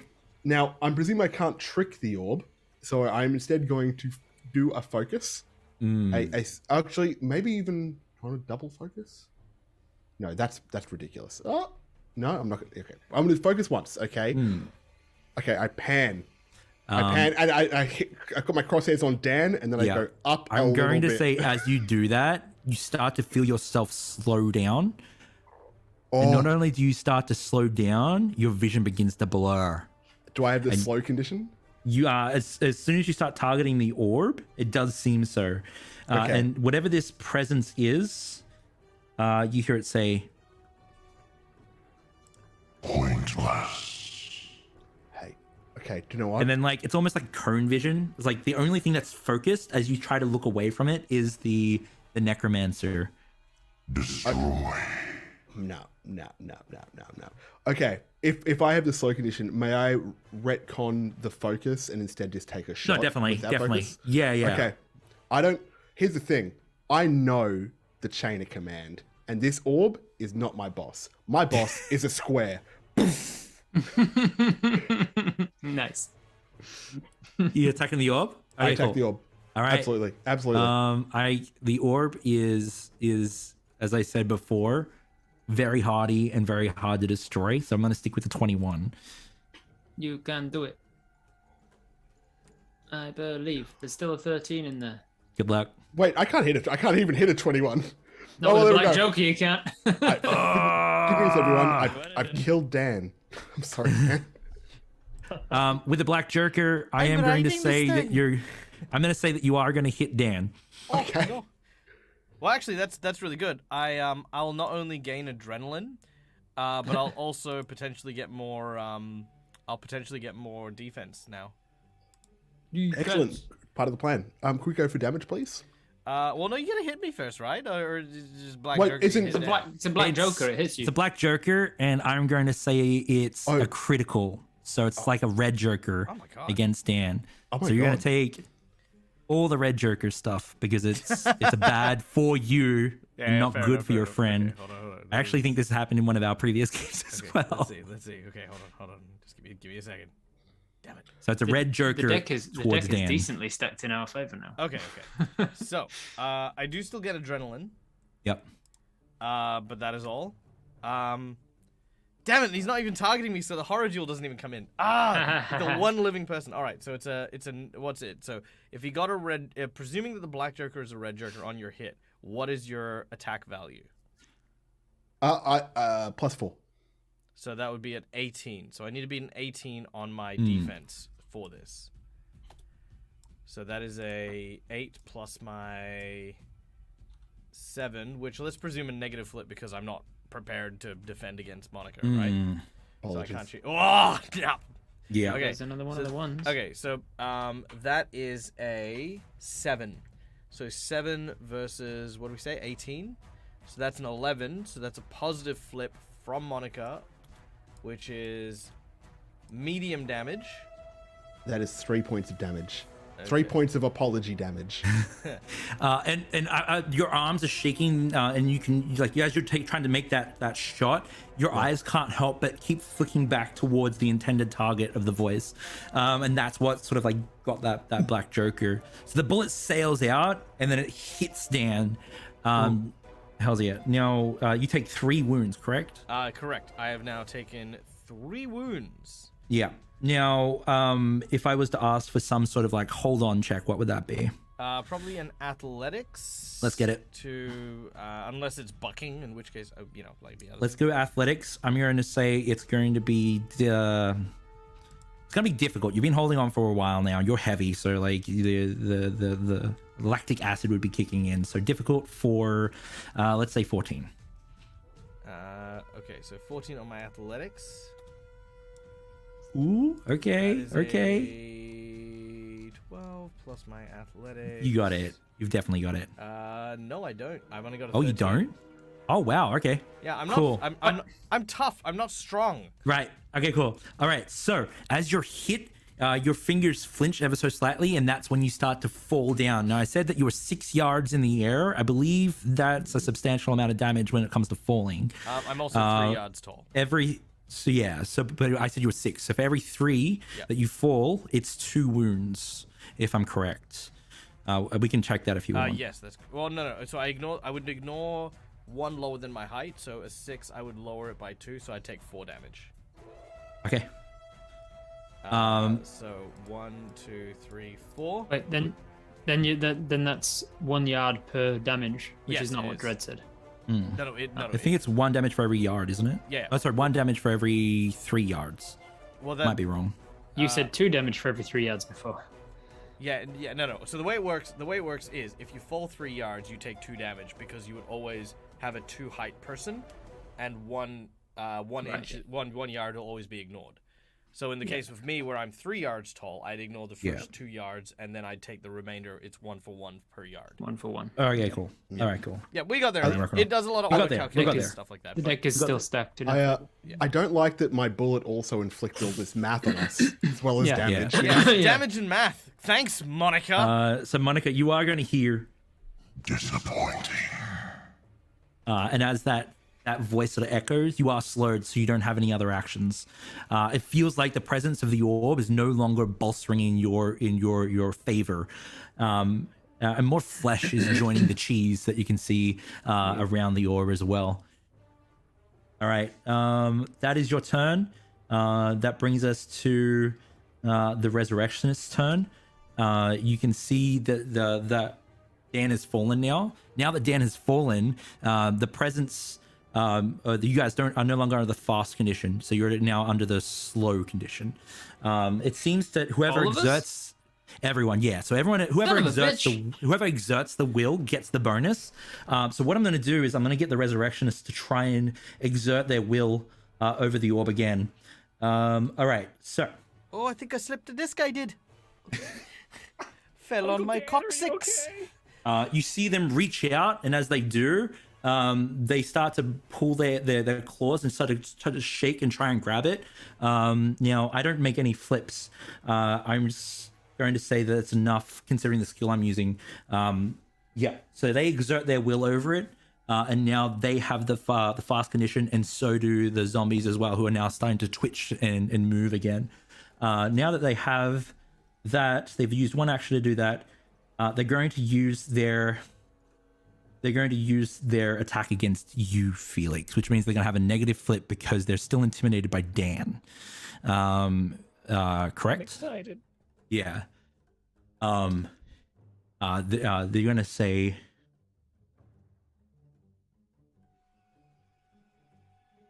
They bring their hands over and they're going to bring that crackling energy down on you. Another 11, I believe. Or is it 13? It's 13. Oh, this is going to be fun. Okay. Yep, 13. It's going to be a 1. Now, they... so how does that work if they have the negative? Does that mean that it's a negative? It's like a positive for defense tools?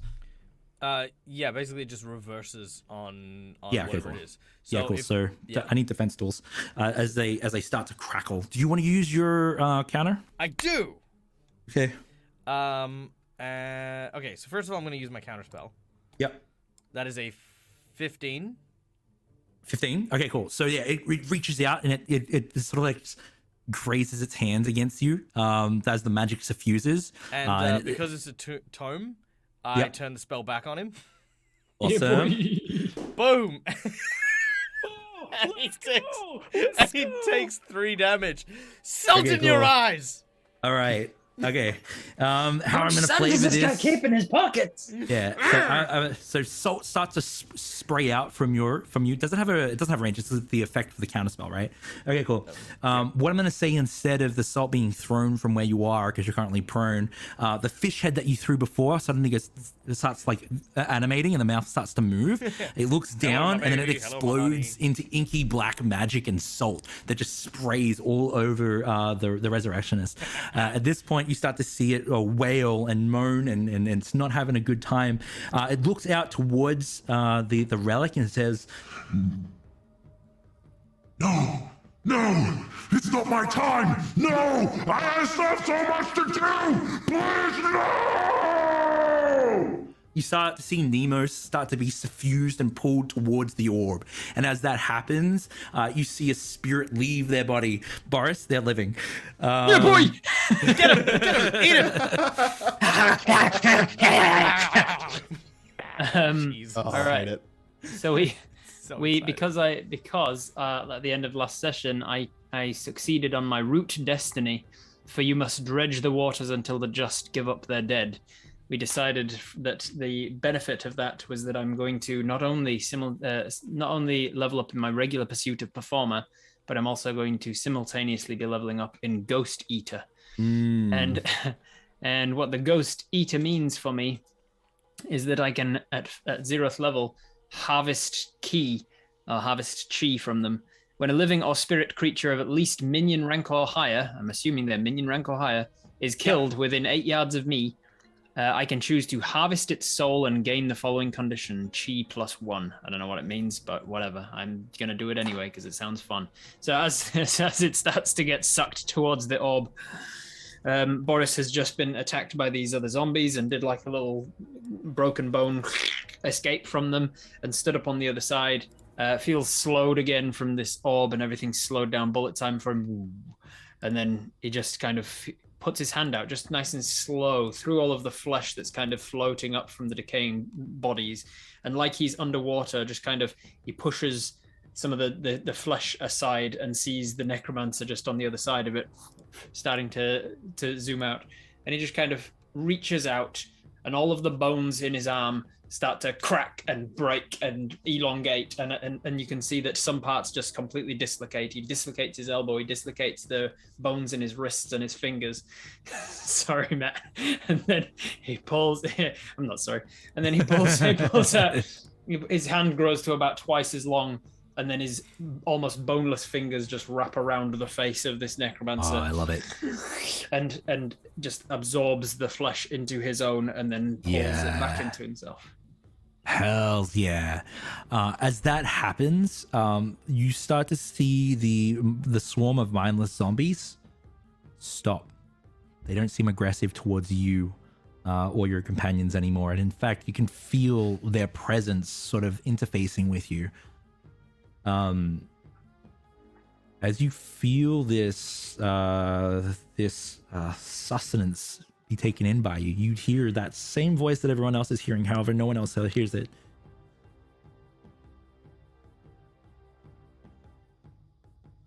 Your hunger is deep.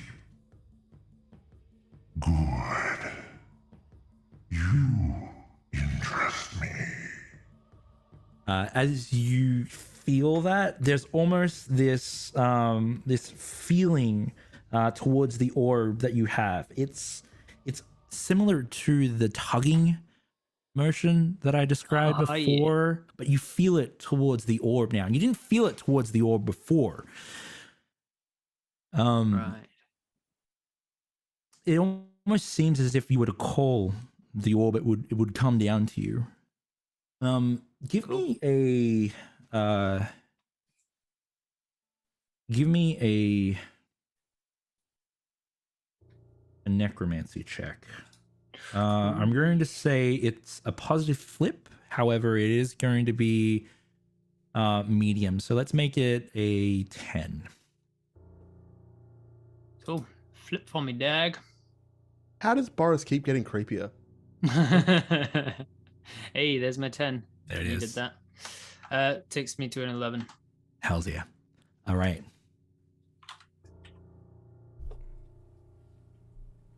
Sorry, you said it was a negative flip or positive flip or a straight roll? It was a positive. However, the 10's fine, but we'll thin the deck. Positive flip it. Yeah. That's all. The Okay, cool. There's something inside the orb, inside the matrix that you didn't see before. Something special. Something that is considered myth.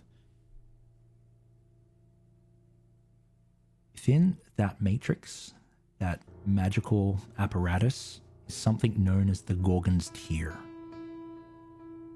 It is a very special soulstone that has been missing for a very long time. It gives you the ability to enhance your powers over necromancy. It lets you do things that others usually wouldn't be able to do. It has a very special relationship with something that you intuitively know the name of now, and that is the Grave Spirit.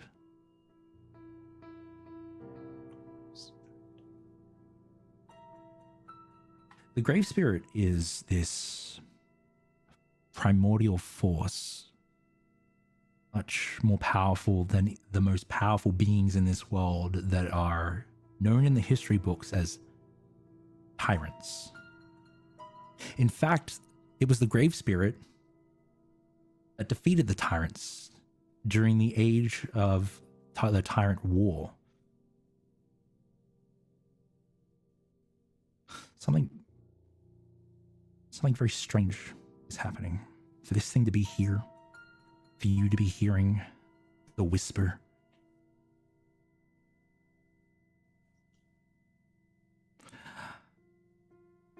as you consider what you want to do next, I'm going to ask everyone else what they're doing in relation to seeing this.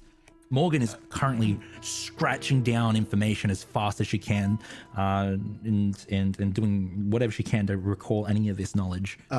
For Monica's part, sorry, go ahead. Oh, I was gonna say super quick. As soon as combat ends, we are able to discard as many cards as we would like from our hands and redraw back up to our hand sizes. Yes. Yeah. So dramatic scene is over now. We're in We narrative. scene. redraw the same number that we discarded, or we redraw back up. You to can you three? draw Redraw up to back three. up to three. So Up you to can the so hand 3. if you have So over even if three, I had 4. I want to discard the 2 crap ones. I wouldn't get another 2. I would just get 1. Yeah. you'd have to discard 2 to get 1 back. Yeah. Yeah, gotcha. Um, Oh fuck! Yeah, I know. Oh, yeah. that's I got rid of a 4 and a 6 to get a 2. Oh, Oh. sorry. Yeah, well, right. Okay, keep it that's even. So on Monica's part, like, given over the last 2 hours in real time of making our way down here, being deceived by Boris and Felix about our destination and goals, and seeing Boris do it, like, getting real fucky with this orb, pretty much. For Monica's part, she is on Morgan's side. So Yeah. in Monica's mind, she is on Morgan's team. Yeah. And So- she's going to start up to Morgan and say, like, we should leave. We need to get out of here now. But We need to get the Darth Marshals on this. But We here's the shouldn't even thing: be fighting that thing. we need Felix to lead us out of here. You can We don't, see. we don't yeah, know the that's right. catacombs. We don't know the catacombs. Right, you're right. How could we be so foolish? They led us here.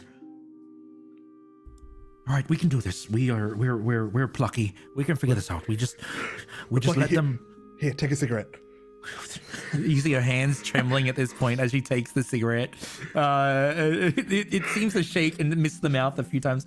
And in fact, she's so, like, the adrenaline's pumping so much that Morgan doesn't realize that the filter is facing out. Oh no.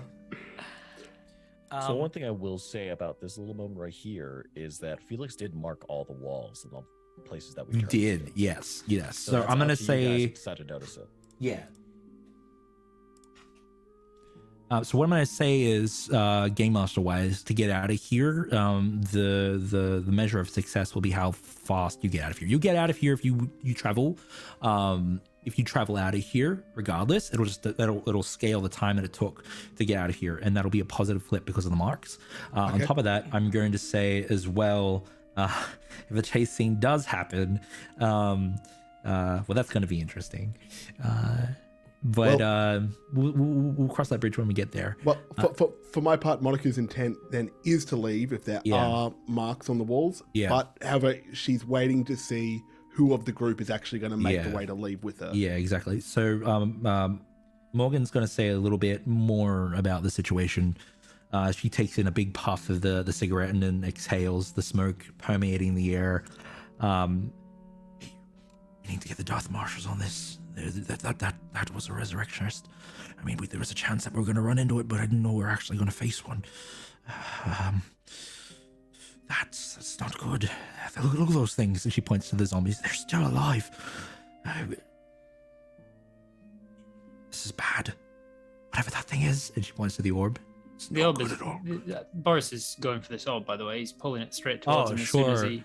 Like, there was no So- hesitation. As soon as as she you, points- as soon as you said, but you get the feeling like you can call this thing to you. I'm calling Yeah. it to me. Okay, cool. All right, cool. Does anyone want to do anything as that action happens? in this Well, Dan's conversation gonna check happening? on Felix. Like that's okay. as he kind of Okay, pulls cool. himself out. You know, kind of like you can still see that there are still undead in this room, and everyone that Dan walks past cops like the 5 knuckle sandwiches. Wham! Doesn't matter if they're not even moving or anything. Felix. And I kneel down next to him, which even kneeling down, I'm still like way taller than him, so I'm like, like almost like crawling. I'm like, "Are you okay, boy?" Yeah, and Felix is right now. He's just the thing that was controlling their bodies is gone. So all the flames kind of disappear. The flame channel disappears, and he's just kind of in a moment of shock, seeing all these dead bodies. Not really able to comprehend much right now. Just white noise covers his brain. I hug Felix. I hug him close, and I say, "You did good, lad. You did good.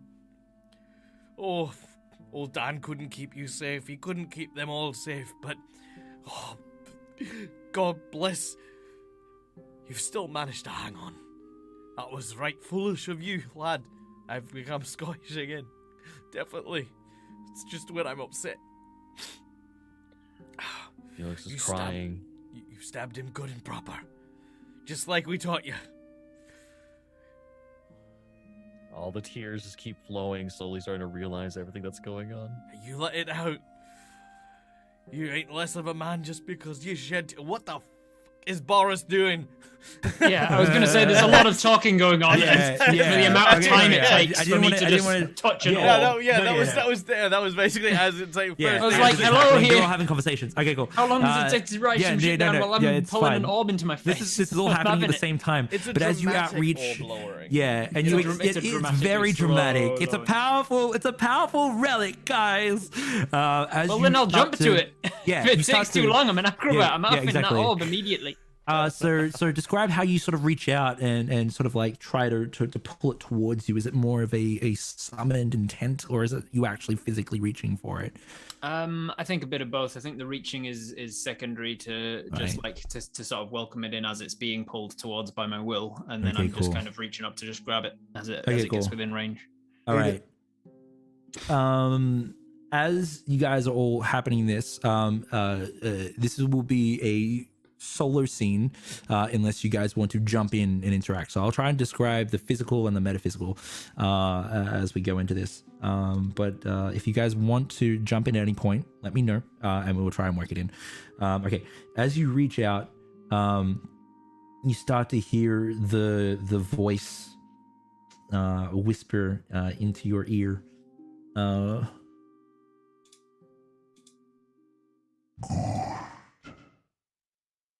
Yes.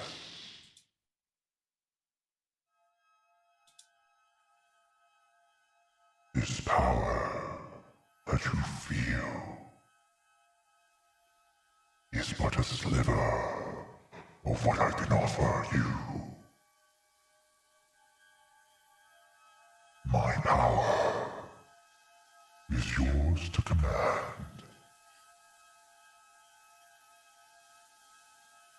You have nothing but to swear your fealty to me.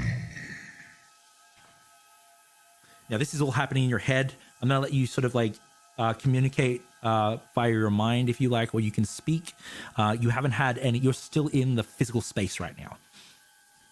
In my mind, I ask, "Who are you?" No, that was Irish. Russian. Who are you?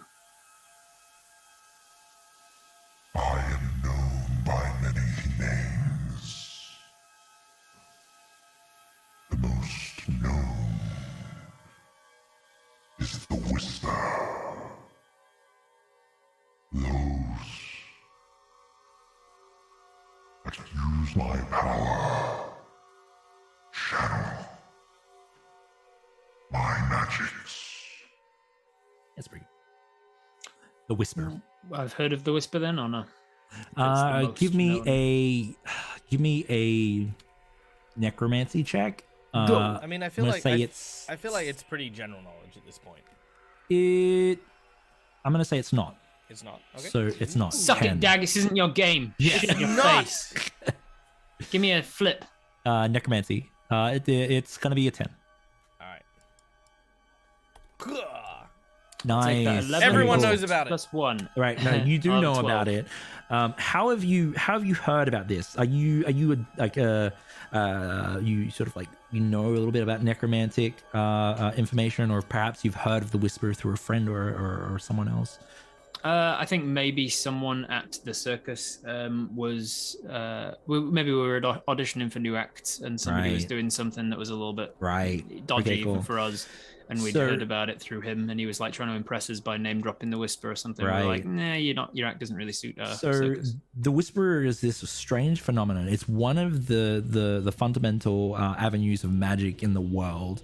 It is definitely the darker side of magic, and is pun intended, usually practiced through hushed like cabals and whatnot. When the Whisper chooses you, you're able to start delving into dark magic and necromantic magic. And it seems that the Whisper has chosen you to join it. Yes. So it's asking for you to swear fealty to it so that it can give you power, is what it's saying right now. You do know the Whisper. What? It's evil, for sure. How do I swear to you? Can we hear Boris's side of the dialogue, or can we hear both? It was all happening in my head. Yeah, so you're okay, just cool. seeing the orb coming towards me. Okay. Hells yeah. As this is happening, you can you feel this strange sensation, almost like you're being like a hand reaching out to you, or a hook that sort of dangles in front of you, or a trapeze line for you to jump out and grab. It's in a internal situation, so it's sort of physical thing that you're doing. Yeah. It's almost like you're reaching out with yourself, and it's going to say, Jump. Embrace. and then you get flashes of that description that I spoke about before, with the trapeze wire holding down in front of you, and you get that instinctual feel to jump. Whether or not you do so is up to you, because you briefly put it, when you don't want to jump, you make the X sign in front of you. Boris puts his hands out in front, ready to jump, and then looks down at his hands and sees them kind of cracking and cracking, and the joints all seem to sort of bend backwards.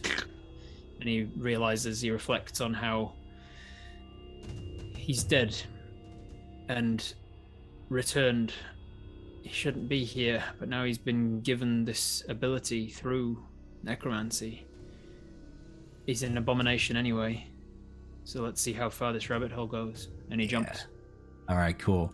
As you reach out and you jump, you feel that connection almost immediately, and you get a surge of power that starts to push through you. Suddenly you start to see flashes of a time before or a time in the future. You're not quite sure. You see this monolithic apparatus, almost like a tower, inscribed with various runes. You can see a what looks like a professor standing there, currently reading out something, and then it wears up with power, and you see this professor suddenly die away. You start to get retracted to another scene as well. You can see a war-torn area, Earth or civilization, where there are a bunch of mystics, magicians, engineers, all working on the apparatus. You can see them carving it in, and you can see this woman standing there with these glowing red eyes. She seems to look up with hope towards this apparatus, and the name sort of echoes through your mind, and the name is Titania. And as that name fixes into your mind, you feel like you need to find this individual. You're suddenly jaunted again to another scene, and you can see that woman that looked on start to manifest and change. Her skin grows dark, her eyes become more glowing red, and she spouts these wings that are blood-sloped feathers. And as she does, she points towards the war-torn area, and suddenly this massive power pushes out from her and starts to wash over, felling all enemies that she may hold. Yeah, it's weird because you're jumping all over the place. So as you make these connections, you can see in the tower this glowing green stone. You also suddenly realize what this glowing green stone is, and that glowing green stone powers the apparatus, and is also known, it is the same stone in the relic, the Gorgon's Tear. Suddenly we jaunt over again, and you can see the tower destroyed by this massive engineering feat, almost like a giant cannon, and the Gorgon's Tear is flung off to some sort of unknown place within this world. You can also see the woman suddenly, whoosh, we jump over to another scene. She's currently trapped in a apparatus or tower, much like the one that you saw. You suddenly flash back, and you are just coated in cold sweat. As you have this fragmented understanding of what is happening here, what has happened, what is hoping to happen. The whispered voice then says to you,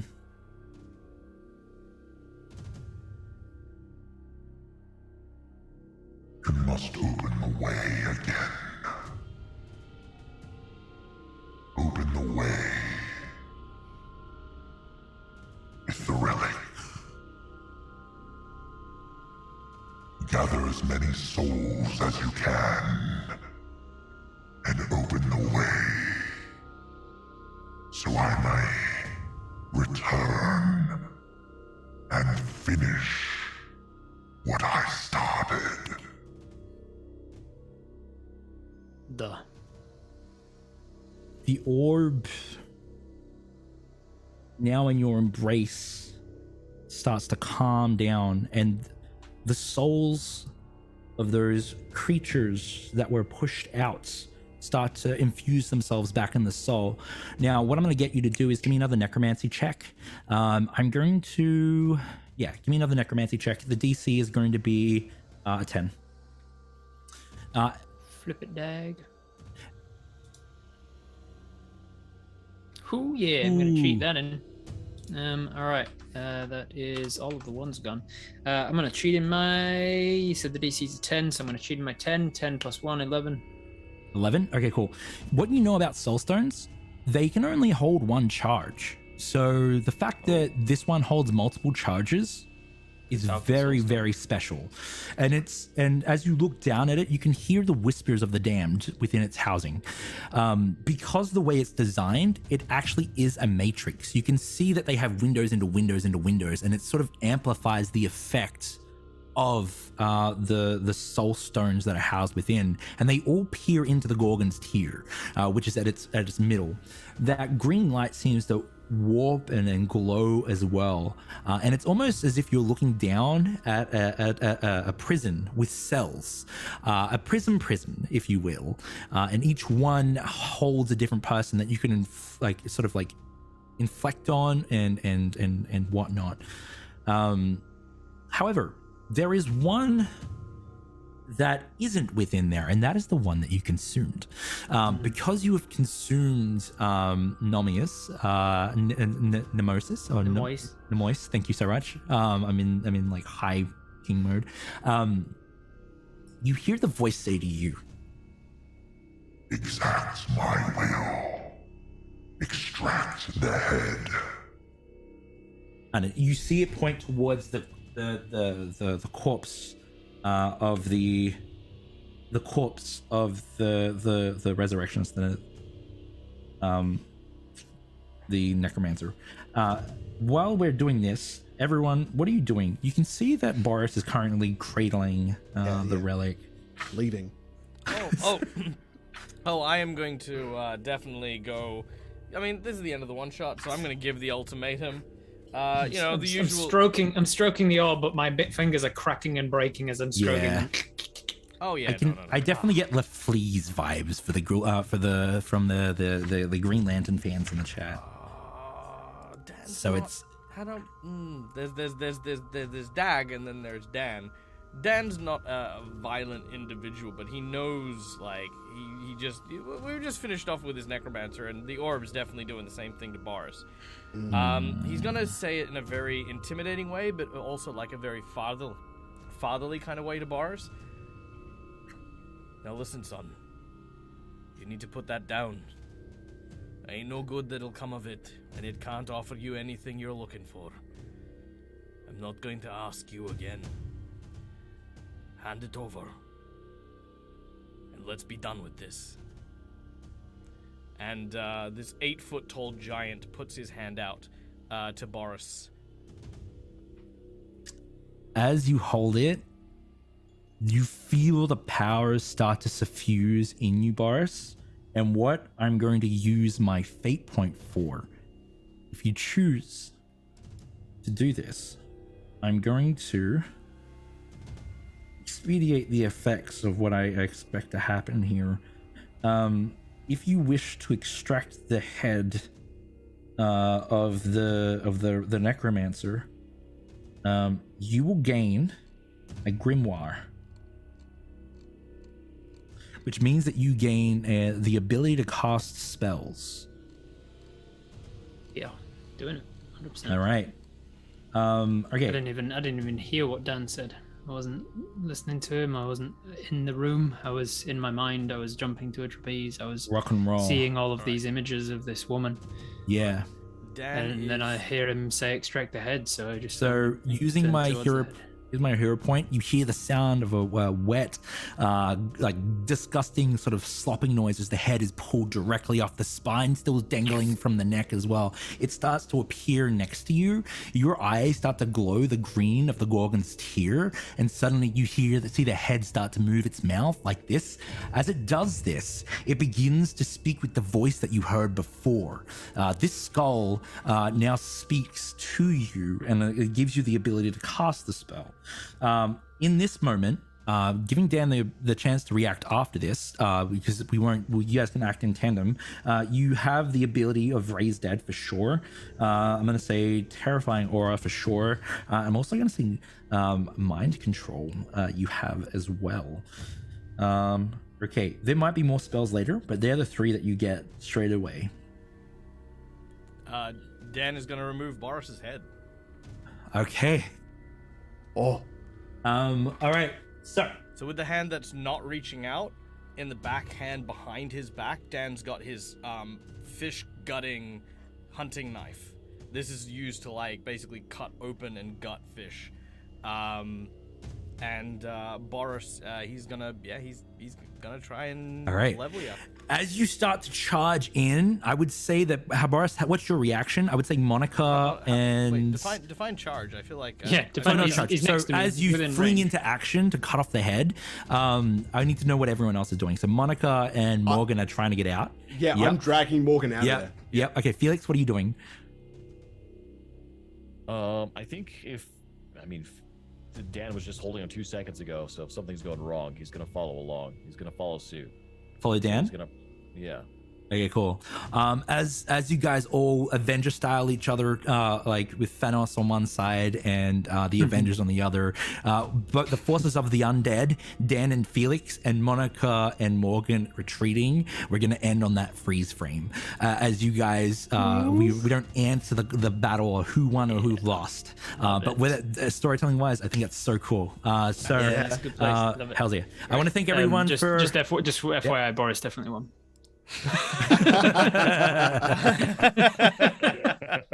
Hells yeah. Boris. Okay, so here's the other thing. Boris definitely doesn't win.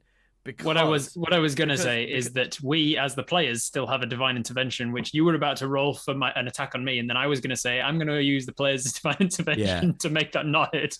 Well, no, because here's the catch. I know where the Gorgon's tear ends up. Boris doesn't win. That's in your game, not in Dread's game. You don't know where the Gorgon's tear ends up in Dread's game. It ends up with me. I checked. It says that it's lost.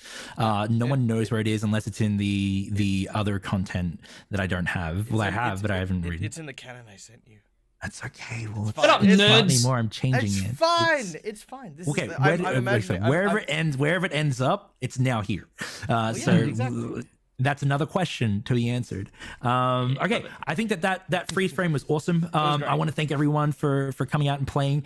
What happens next? Well, I did ask Dag that hopefully I won't step on his toes. I do want to run more of a continued campaign story, whether it's like 12 episodes or 3 episodes, or a story over here or a story over there. One of my favorite things about Through the Breach and its lore is that they have so many big stories happening at once, that this is just one big story, a part of a big plethora of stories happening in the world. So if we don't continue this on, I will try my best to honor it down the line if I do another story by bringing these characters back. But yeah, thank you so much everyone here for coming in and listening to my story, and also thank you so much Hero Forge as well, and most importantly, thank you so much for my players for coming and playing and putting up with my nonsense. Thank you a bunch. I had a bunch of fun. I'm gonna throw it to Dag. Dag's the host, so Dag. Hi guys. Thank you first of all to Dread for running an amazing game. This is the longest adventure I've actually been in for Through the Breach, and I've got to say it was freaking amazing getting to actually thank you so much. Getting to actually play and be in the player seat and stuff like that. I definitely know that I am one of those cursed with knowledge type people. And I kind of almost wish that I was in Matt's shoes, ironically, where I'd be like, I know nothing. Where instead of me going, but then this and then that and then this and then that and then this and then that, my own interior Dag was annoying for that. But for the most part, like I said, it was a great game. It was a lot of fun, really, really dynamic characters. And the great thing about this game is it does set itself out very much for the players, not necessarily to be on the same page in terms of it. It's not like D&D where it's like, oh, the cleric needs to heal and the barbarian needs to look after the cleric and blah, blah, blah, blah. It's like none of that. It's we are who we are as individuals. And getting to actually be with these guys and actually seeing how cool and awesome their characters were, like how Monica was a government person through and through every step of the way, how Boris went through like just this evolution of character growth and loss, and then eventually the turn to darkness, and having Felix almost do the opposite journey where he was kind of like finally getting those what do you call it? Like the vengeance he so rightly desired. Man, like this is everything I know Through the Breach to be. And it was facilitated by one of the best GMs I know. So thank you, Dread, for doing this. I'm gonna cry, bro. Look, awesome. I just wanted you to have the best time. You were amazing. Cry. No, we don't want to see me cry. I ugly cry, guys. Like Rob and Dag saw me cry with the level up stream ages ago, and I didn't see you cry. We made you cry. Made me cry. But I ugly cry. I'm just like big tears and everything. So. Look, I really you're the person I wanted to enjoy this the most, Dag, because you work so gosh darn hard for all the people, and you deserve games like this, my dear friends. So I hope you had fun. And I want to I do want to do more Through the Breach stuff because I'm really enjoying the system, and it's a great challenge as a GM to run more stuff. So I told Dag, I checked with Dag to see if I could continue, and he said, yeah, it's fine, because I know how special this game is to Dag. And so like Dag is you guys are all on top of my list, but Dag was definitely on top of my list because how special it is. So if you guys will have it, I'll send out invites for the continuation or something else for Through the Breach. Anyway, big tangent. That's fine. But yes, my name is Welcome to Dowd's Gamer. You know where to find me because you're here. What am I doing next? We are doing some Patreon games between now and Sunday. But Sunday we've got a big special event coming up. We are playing, as some of you have probably noticed, we are going to be playing a Monkey Island one-shot adventure run by our dear friend Myri from Orc and Spalter TV. Robert is going to be there joining us as well, and we are playing 2 of the titular characters from the franchise. Not the titular characters. We're not playing monkeys or islands. He did a joke. I might be playing an island. I have a high Widow's Peak. True. There you go. And that's the kind of thing you'll expect to find on Sunday at 4 p.m. Australian Western Standard Time, 6 p.m. Australian Eastern Standard, 8 p.m. New Zealand time, and of course 4 a.m. for those folks in the US who have nothing better to do but sleep. Sorry, Bon. You're so good at time zones. Thank you. Yeah, I don't know. Anytime. It's not that Look, I'm bad. just, I'll be an Aussie at heart. I'll make it there one day. Honorary Aussie. What time is it for you, Felix? For Bon. Sorry. It's 4:30 a.m. Oh my bro. god. Oh mate. Why would you do that? Because I literally miss playing games with Michael so much. It doesn't matter what game it is. I will wake up and anytime figure out what it is and make time. Hells yeah. Stop. You know, Bon, you actually had my favorite single moment this entire 3-session run. Just like you playing a character whose character class is literally Boogeyman, looking at Boris and going, "Nah, that's messed up." Yeah. Change my mind, Messed up. change my mind. The boogeyman being freaked out by Boris's weird shit. Good. Yeah, it's true. It's true. It was all kind of gross.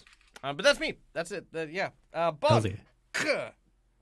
Oh yeah, I'm Detective Tato on Twitch and all things related to social media. I am mostly a horror streamer and a voice actor, and you can find me on all the social media thingies. I plan to at the end of the month do a release or a full reading of the current audio drama I'm doing. So that's coming up at the end of this month. Yeah, and that's going to be hopefully a 7-episode to 9-episode series, and that's going to be full production. I'm really excited about that. And this was amazing game. Dread, you did amazing DMing for your first time running through this system. I finally got to play another game with Michael. It was a wonderful time. I got to hang out with new friends. Yeah, get an angle, hang out with Matt and Robert. It's really fun. I love this. Yeah. I love every time we sit down. From the moment when we played together, that first time when you rolled the 24, to now, whenever I can get you to the table. 24 on stats, by the way. 4 6s. Don't know what the we'll ask Rob about the math behind the scenes. But anyway, yeah. Hells yeah. Yeah, but thank you very much, guys. Thank This has you. been a wonderful experience. Let's play more games. Heck yeah. And speaking of Rob, yeah. Hello. Hello. I'm Robert Hartley, GM. I'm a full-time Dungeon Master and TTRPG player and things on Twitch and YouTube and for Viva la Dirt League. We're about to come up to our 100th episode of the current campaign, and it's going to be a special one. It's very good. Triple digits. Go check it out. Go check it out on the YouTubes. Viva la Dirt League. Hells D&D. yeah. Fudge yeah.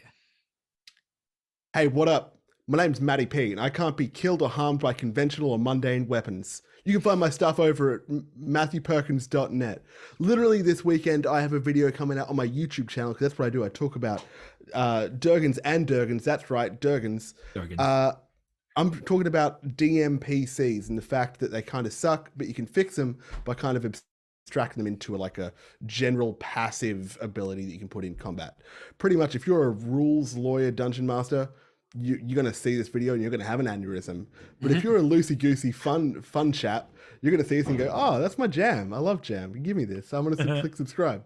Hey, as a rules lawyer dungeon master, I often find Maddie P's content delightfully triggering, but in ways that I really enjoy thinking about because it's provoking, and so I highly recommend his content. And I know that this video is going to be amazing. Thank you very much for saying that, Rob, because I literally this weekend had a long time Patreon subscriber unsubscribe with the note, "This video was the last straw. We have different..." Really? Yeah, it was like... Oh, that's amazing. I thought they were a friend. The last straw, even. How dare you have a different DMing style to me? Right. No, it's pretty different. Hey, but Dread, this was a really great game. Thank you so much for having me. This is literally the first time I've ever played a game on stream, and it was such a welcoming experience. Even though I do know every rule of the game, it was still fun. Hells yeah. And if you want to know where I am, Google Dreaded GM. I try to post on Twitter. I'm still getting better at it. It's confounded to me. But I'm getting better at it. And if you want to see more of what I do, I host most of my things on Dreaded GM, which is the Twitch channel here. I'm a big lovable goofball that loves games, community, and TTRPGs. So I've decided to make it my life's work and continuing to grow as much as I can with projects that are coming up. Oh boy. literally, I wrote a list of what I have to do, and it's kind of crazy. It's a big list of things that I have to do, and I want to do them. So you'll be seeing a lot of things coming out very soon. And one of the biggest things happening is next month we are doing Starlight, which is this massive 72-hour marathon of gaming, whether it be video games, TTRPG, or whatnot, and we're doing it for a massive co-op. It's what the thing that we go hardest on every year. Last year we did a massive effort and did really well, and so this year we're gonna try and succeed that and do even better with our goal. So we got a big lofty thing that we're trying to do, but you know we do our best, which is all we can do. Okay, cool. That's me. Cool. Well. Once again, a big shout out and thank you to our sponsor, Hero Forge, for helping us with this wonderful short series. Guys, check out Hero Forge. HeroForge.com is going to give you a whole bunch of really good options to build these minis. Consider a subscription so you can use them like we do to make really cool, fun art. Or if you want to, get them 3D printed and send them to your house. Or if you are a 3D printer, you can have them made by yourself. And yeah, I'm not going to lie. How did you become a 3D printer? I was going to say, are we catering to the AI now as well? Yeah, look, have you seen the stuff that those AIs are doing art-wise? Like, I wouldn't be surprised. But yeah. Rob somehow manages to exist as a butthole, but we don't complain about that. We don't argue. Oh, wow. It's just something we accept, right? Okay? People can be two things. I'm so sorry, Rob, that he called you that. Yeah. So cruel.